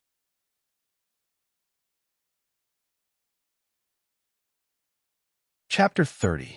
The bullets that came from the front hit the mechanical arm, and its durability dropped rapidly. A stray bullet hit Han Zhao's shoulder and took away 16 HP. Han Shao felt a slight pain, but he did not care. His endurance was very high, and his muscles were very tough. The bullet was stuck in his flesh and could not penetrate. A stream of blood stained his clothes. The mechanical arm hammered a minion's chest, and with a dong sound, his chest caved in, and he could not be more dead. Han Shao grabbed another minion and used him as a meat shield. At this time, the 4 minions behind Raccoon finally stood up and opened fire. All the bullets hit the meat shield, and the minion was instantly turned into a sieve. Han Zhao's back muscles moved, and a huge force burst out, breaking the bolt lock. With a crack, the door flew out, and the screws fell to the ground like jumping metal fairies. Han Shao turned around and ran out. Chase! Raccoon roared. Footsteps could be heard everywhere in the junkyard. The dozens of minions patrolling nearby heard the gunshots and rushed over. The Crow junkyard was the Raccoon's base camp. There were enemies everywhere, and it was difficult for Han Shao to move forward. Han Shao met a group of minions who came to support him, and at the price of losing another 20 points of durability of his mechanical arm, he swiftly killed the enemy and snatched the pistol.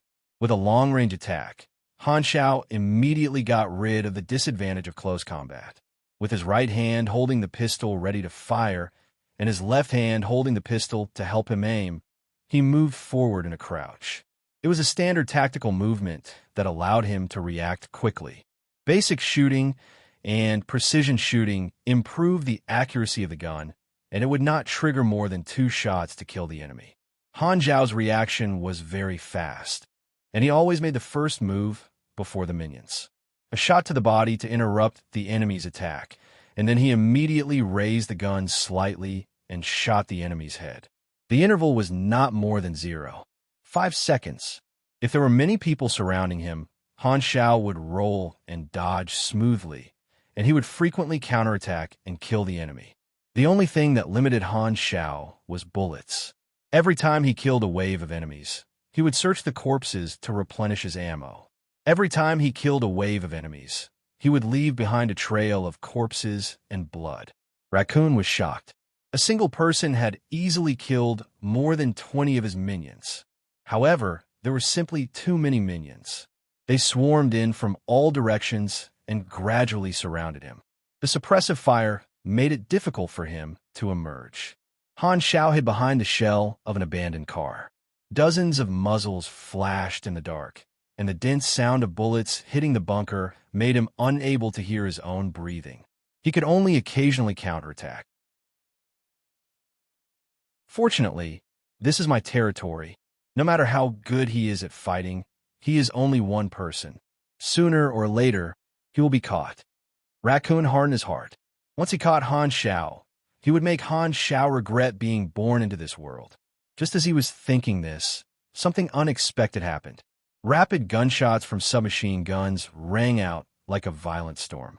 With a sweeping, murderous aura, they cut in from the side of the battlefield and killed a large number of minions as if they were harvesting wheat. Screams of agony rang out one after another. The bee sting squad charged into the battlefield under the cover of the night, each of them armed with a submachine gun. They ran and dodged, advancing and retreating in an orderly manner. Their nimble movements showed their wealth of experience on the battlefield. Raccoon's men couldn't even organize a decent counterattack before they were sent scattering. Where did these mercenaries come from? Raccoon was shocked. He thought these mercenaries were here to kill him. Maybe they were coveting his territory, or maybe it was revenge. Just as he was letting his imagination run wild, what happened next stunned him. The menacing mercenaries suddenly turned around and charged at Han Shao on the other side. They didn't even look at him. These merciless mercenaries were actually targeting Han Shao. Raccoon's eyes widened. As someone who lived in the gray area, he understood one principle. One could tell a person's level from the enemies they made. These mercenaries didn't hesitate to take the risk in the West capital. The reward from their backer must be equivalent to the risk they took. From this, he could tell that Han Shao was definitely not a simple person. Raccoon recalled what Han Shao had said. You could try turning on your computer and entering the dark web to look for the latest bounty. Could it be that Han Shao was telling the truth?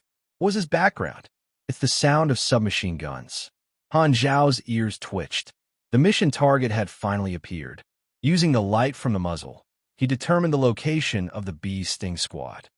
300 meters to the west. 6 people, 6 submachine guns. Han Shao quickly calculated. The enemy's firepower was ferocious. He would definitely be at a disadvantage if he fought them head-on. Luckily, I prepared ahead of time and brought along the ranger. Han Shao secretly rejoiced. He took out a remote control with a screen from his pocket. This was the ranger's remote control device that he had made himself. The chip of the ranger was a common product that he had bought from the market. It was easy to operate. He only needed to enter a simple program to create the remote control device. After turning on the power source, a series of buzzing noises rang out for 2 seconds. The robot's eyes were connected to the remote control device. Everything it saw would be displayed on the screen. At this time, the screen was marked with an out-of-control range. The battle just now had caused Han Shao to exceed the control range of 50 meters. Han Shao stood up decisively and ran back the way he had come in the night. The bee sting squad submachine gun swept toward him immediately. He moved swiftly, Using the obstacles and large pieces of trash in the junkyard as cover, he weaved through the rain of bullets. Damn it, there's too much cover here. The long-haired guy from the bee sting squad cursed. He skillfully reloaded his gun. He runs faster than a rabbit. Originally, the bee sting squad had planned to assassinate Han Xiao. However, Han Xiao had already started fighting with Raccoon. On second thought, they might be able to use the scene of a gang fight as cover for their purpose. Thus, they moved out without hesitation. He's already running away. Hurry up and finish him off, Kelly shouted. After the earlier massacre, Raccoon's men had lost their morale. They covered their heads and fled like rats. No one dared to interfere with their mission. Seeing Han Xiao running away, the bee sting squad became even more fearless and became more aggressive. Han Xiao, who was in the midst of running, suddenly pulled back his head. A strand of hair was cut off by a stray bullet. It fluttered in the wind as he ran. He slid past 2 car shells and hid behind cover. The rest stop was not far away. The remote control in his hand finally showed that he had entered the control range. The screen was connected. Activate. In a messy rest stop, the dust-proof cloth on the trolley suddenly shook. 2 flashes of red light appeared. It was Ranger's eyes. The engine hummed to life, and the tracks started moving. Han Xiao controlled Ranger 1 and drove out of the rest stop. At this time, the bee sting squad was not far away from him.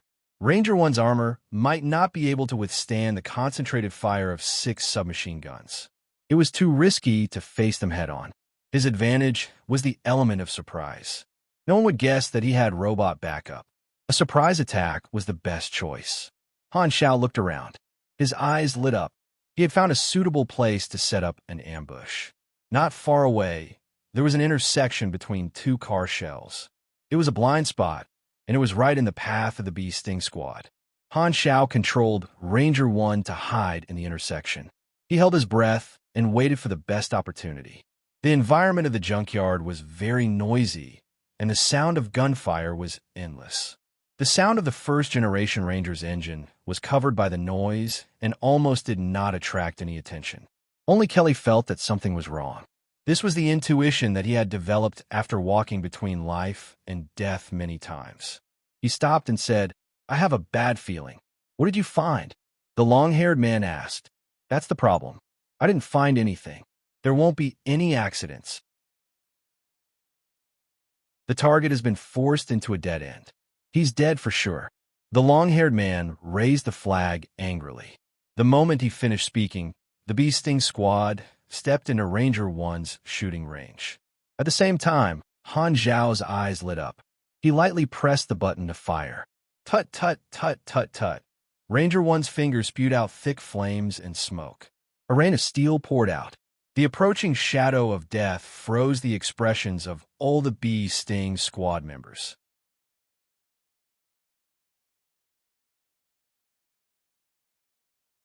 Chapter 31. Behind a bunker, Kelly gasped for breath in fear. There was a bullet wound on his cheek, and his flesh was torn open. Blood mixed with sweat dripped down his face. He was so close to following in the footsteps of his teammates and dying under the sudden rain of bullets. "What kind of monster is that?" The long-haired guy shouted in horror. His face was pale, and there was a bullet wound on his abdomen that was bleeding profusely. In the darkness, 2 red dots were faintly discernible, like 2 ferocious beasts. Under the horrified gazes of Kelly and the long-haired guy, the first-generation Ranger revealed its full appearance. Its 10 fingers were smoking, and its necklace appearance was adorable. It was hard to associate it with the killing machine just now. A robot. Kelly's eyes widened. He regretted not trusting his instincts. The result of his carelessness was that the team was almost wiped out. What should he do now? Kelly had the intention to retreat. Money could be earned again, but there was nothing left if he lost his life. After the long-haired guy recovered from his fear, he became extremely angry. He roared and poured bullets at the first-generation Ranger. Die, die, die, die. The first-generation Ranger's weak armor was deformed by the bullets. Kelly and the other team members saw this and joined in the counterattack. Your mechanical creation, first-generation Ranger, Caterpillar type, has lost 14 armor points your mechanical creation, first-generation Ranger, Caterpillar type, has lost 17 armor points. The first-generation Ranger's armor was very ordinary, and it could not withstand the damage. Its armor points were quickly depleted, and the 2 bullet belts were also used up after a round of explosions. It was now a piece of metal with no combat ability. After all, they were short on resources. Han Xiao did not equip the first-generation Ranger with more weapons. 2 small-caliber machine guns was already the limit. TSK, why hasn't Division 13 made a move yet? Han Xiao thought to himself. He did not believe that the secret agents observing in the dark would allow the mercenaries to continue running wild. As expected, he did not have to wait for too long. The sound of military boots quickly approached. Just by listening to the sound, one could imagine the image of fully armed soldiers moving steadily and accurately. "Everyone, lay down your weapons," someone shouted in the darkness. His tone was cold and harsh.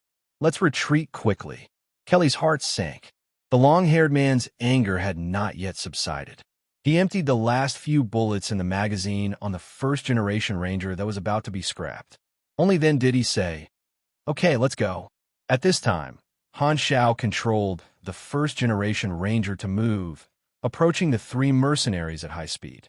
The Ranger's chest suddenly swelled with flames and exploded with a deafening explosion. Waves of fire and shock waves spread out in all directions, stirring up a storm of smoke and dust, instantly forming a sea of fire around them. Self-detonation. The orange-red flames lit up the dark night. Dozens of meters away, Li Hui and the other field team agents were shocked by the explosion. "This is bad," Feng Jun cursed inwardly. The orders from above were not to cause too much of a commotion. Now that the flames could be seen from a few kilometers away, he could already guess the headlines of tomorrow's newspaper. From the moment Han Xiao exchanged fire with Raccoon, the situation was already out of their control. The gunshots were too loud, and it attracted the attention of many civilians.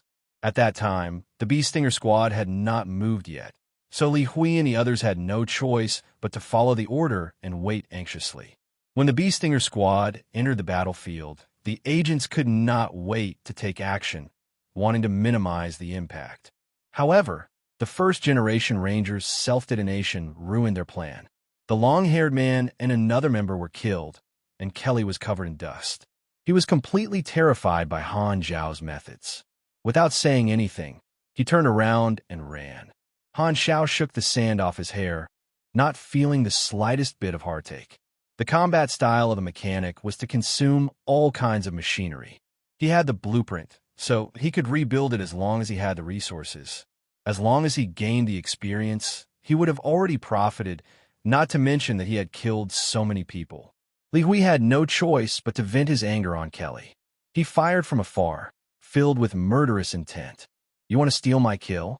Han Xiao raised his eyebrows. He could only complete the concealment requirement by killing all the mercenaries. If Kelly was killed by someone else, all his previous efforts would be wasted. With that in mind, Han Xiao took action. He moved in an arc, avoiding Li Hui and the others, and intercepted Kelly in front of him. Kelly stopped in shock. He felt that Han Xiao was like a completely different person, giving him an extremely dangerous feeling. "Go to hell." Kelly gritted his teeth and raised his gun. Just as his finger was about to pull the trigger, Han Xiao abruptly bent his waist, lowered his center of gravity to his feet, and swayed his body left and right. Like the footwork of a veteran boxer, he moved swiftly like a ghost and quickly closed the distance between them. Kelly opened fire in panic, but all the bullets were dodged or blocked by Han Xiao's mechanical arm. Not even a single shot hit him. Kelly had a face of disbelief. He had seen Han Xiao's physical fitness, and it was only about the same as an elite mercenary. It was far from the standard of super, so it was impossible for him to be faster than bullets. This proved that Han Xiao had completely predicted the angle of his every shot. Only an ace warrior who had experienced hundreds of battles would have such terrifying experience. Even in his career as a mercenary, he had only seen 2 or 3 ace mercenaries with such skill. Han Xiao chuckled. compared to the time when he piloted a mechanical suit to avoid thousands of floating cannons. This level of prediction was a piece of cake. After emptying his bullets, Kelly hurriedly retreated and hurriedly reloaded. However, Han Shao instantly closed the distance between them, and a look of fear appeared on his face. Han Shao straightened his back, and his muscles and bones crackled. Power flowed from his feet into his left hand like an avalanche, driving the lightweight mechanical arm to draw a full arc, and he threw out a heavy punch. The perfect combination of strength and steel. Overload. The sound of the air pump piston and gears suddenly became faster, and the heat dissipation pipe spewed out a puff of black smoke. The power instantly increased by 30%, and the steel fist smashed right into Kelly's face. Critical hit. Overwhelming strength. Kelly's face was instantly smashed open, and bright red juice splattered everywhere. One hit, one kill. Li Hui and the others finally arrived, and this was the scene that unfolded in front of them. Kelly's body softly fell to the ground like a puppet whose strings had been cut. Han Zhao's face was stained with sputtering blood, and the flames cast a mottled shadow on his expressionless face. The ferocious exoskeleton mechanical arm on his left hand was stained with large pieces of flesh, and hot blood droplets dripped down. Even though the field agents were experienced, they could not help but feel a chill in their hearts. Leveling mission pursuit completed. Received 10,000 EXP. Hidden condition: kill 6 pursuers. Received skill upgrade card, basic. Do you wish to receive it? No. Now is not the time to receive it. Don't move. Li Hui snapped out of his daze and hurriedly raised his gun.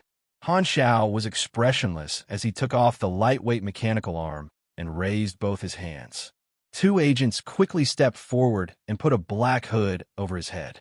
His vision became pitch black, and Han Shao felt that he was being pushed forward. He knew that he was going to be taken to Division 13. You guys are finally here. Feng Jun looked at the battlefield and sucked in a breath of cold air. He killed all 6 mercenaries. Is he relying on these machines to fight? Li Hui's expression was serious as he said, "Take away all the parts he left behind and inform the police to deal with the aftermath." After saying that, the group of people escorted Han Shao into the car and left in a hurry. It felt like they had come in a hurry and left in a hurry. It felt like they had not done anything at all, which made the field team very frustrated. Han Shao sat in the back seat, sandwiched between 2 agents. Although he could not see anything, he could feel that the other agents were all focused on him. Behind the black hood, a strange smile appeared. Although there was a slight deviation, so far, the situation had been within his expectations. No one spoke in the car, and the atmosphere was tense and silent. Only the sound of the car moving could be heard. Li Hui and the others were not allowed to talk to the target before they arrived at their destination. However, Han Zhao's calmness had attracted their attention. It was as if he had known that they would appear. Civet looked at the casualties of his subordinates with a gloomy face. "Give me the laptop." He logged onto the dark net, entered the bounty section, and immediately saw the bounty with Han Zhao's picture. 0, a bounty of 1 million, posted by the German organization. Civet's expression changed drastically. His hands trembled, and the laptop fell to the ground. It really is a F*King bounty hunter, and a bounty hunter from the German organization, the leader of the underground world. If he had known that Han Shao was such a dangerous person, he would not have dared to make a move. Ma Jie and Blondie rushed over, gasping for breath. They looked at the traces of the battle in shock and trembled in fear. Civet was furious when he saw them. He kicked Ma Jie to the ground and roared, F*CK, this is all your fault. I'll never forgive you. Ma Jie clutched his stomach in pain and trembled on the ground like a quail. He did not know what he had done wrong. Suddenly, the sirens rang. 7 or 8 police cars blocked the entrance of a junkyard, and heavy-duty police officers in bulletproof vests swarmed in. The police are always late. Civet tidied his clothes and walked up to them. In his opinion, he was the victim. Furthermore, he had connections in the police department in District 7, so he was not worried at all. However, before he could say anything, The heavy-duty police officers pressed him down and handcuffed him. Sivit was stunned. He struggled and yelled, "What are you doing? I'm a victim here. I know the secretary of your department." "Don't waste your energy," the heavy-duty police officer said calmly. "This is an order from Division 13. Sivit's eyes widened. Division 13 was in charge of matters related to national security. Why would they target him? I must have been involved in something. Han Zhao's figure flashed across Sivit's mind. He could not think of any other possibility. Is Division 13 backing him up? Suddenly, a clear line of thought appeared in his mind. Germinal Organization Traitor. Division 13. Star Dragon. Intelligence, Sivit suddenly understood. They were silencing him. From the moment Han Zhao purposely took off his mask in front of him, the outcome was already decided. What a scam. Sivit could no longer keep his cool. His whole body trembled, and his heart was filled with fear and anger. Han Zhao, F*CKU. You're tuning in to the Warrior Lore YouTube channel. Don't forget to subscribe and join us on this journey to catch the most captivating stories.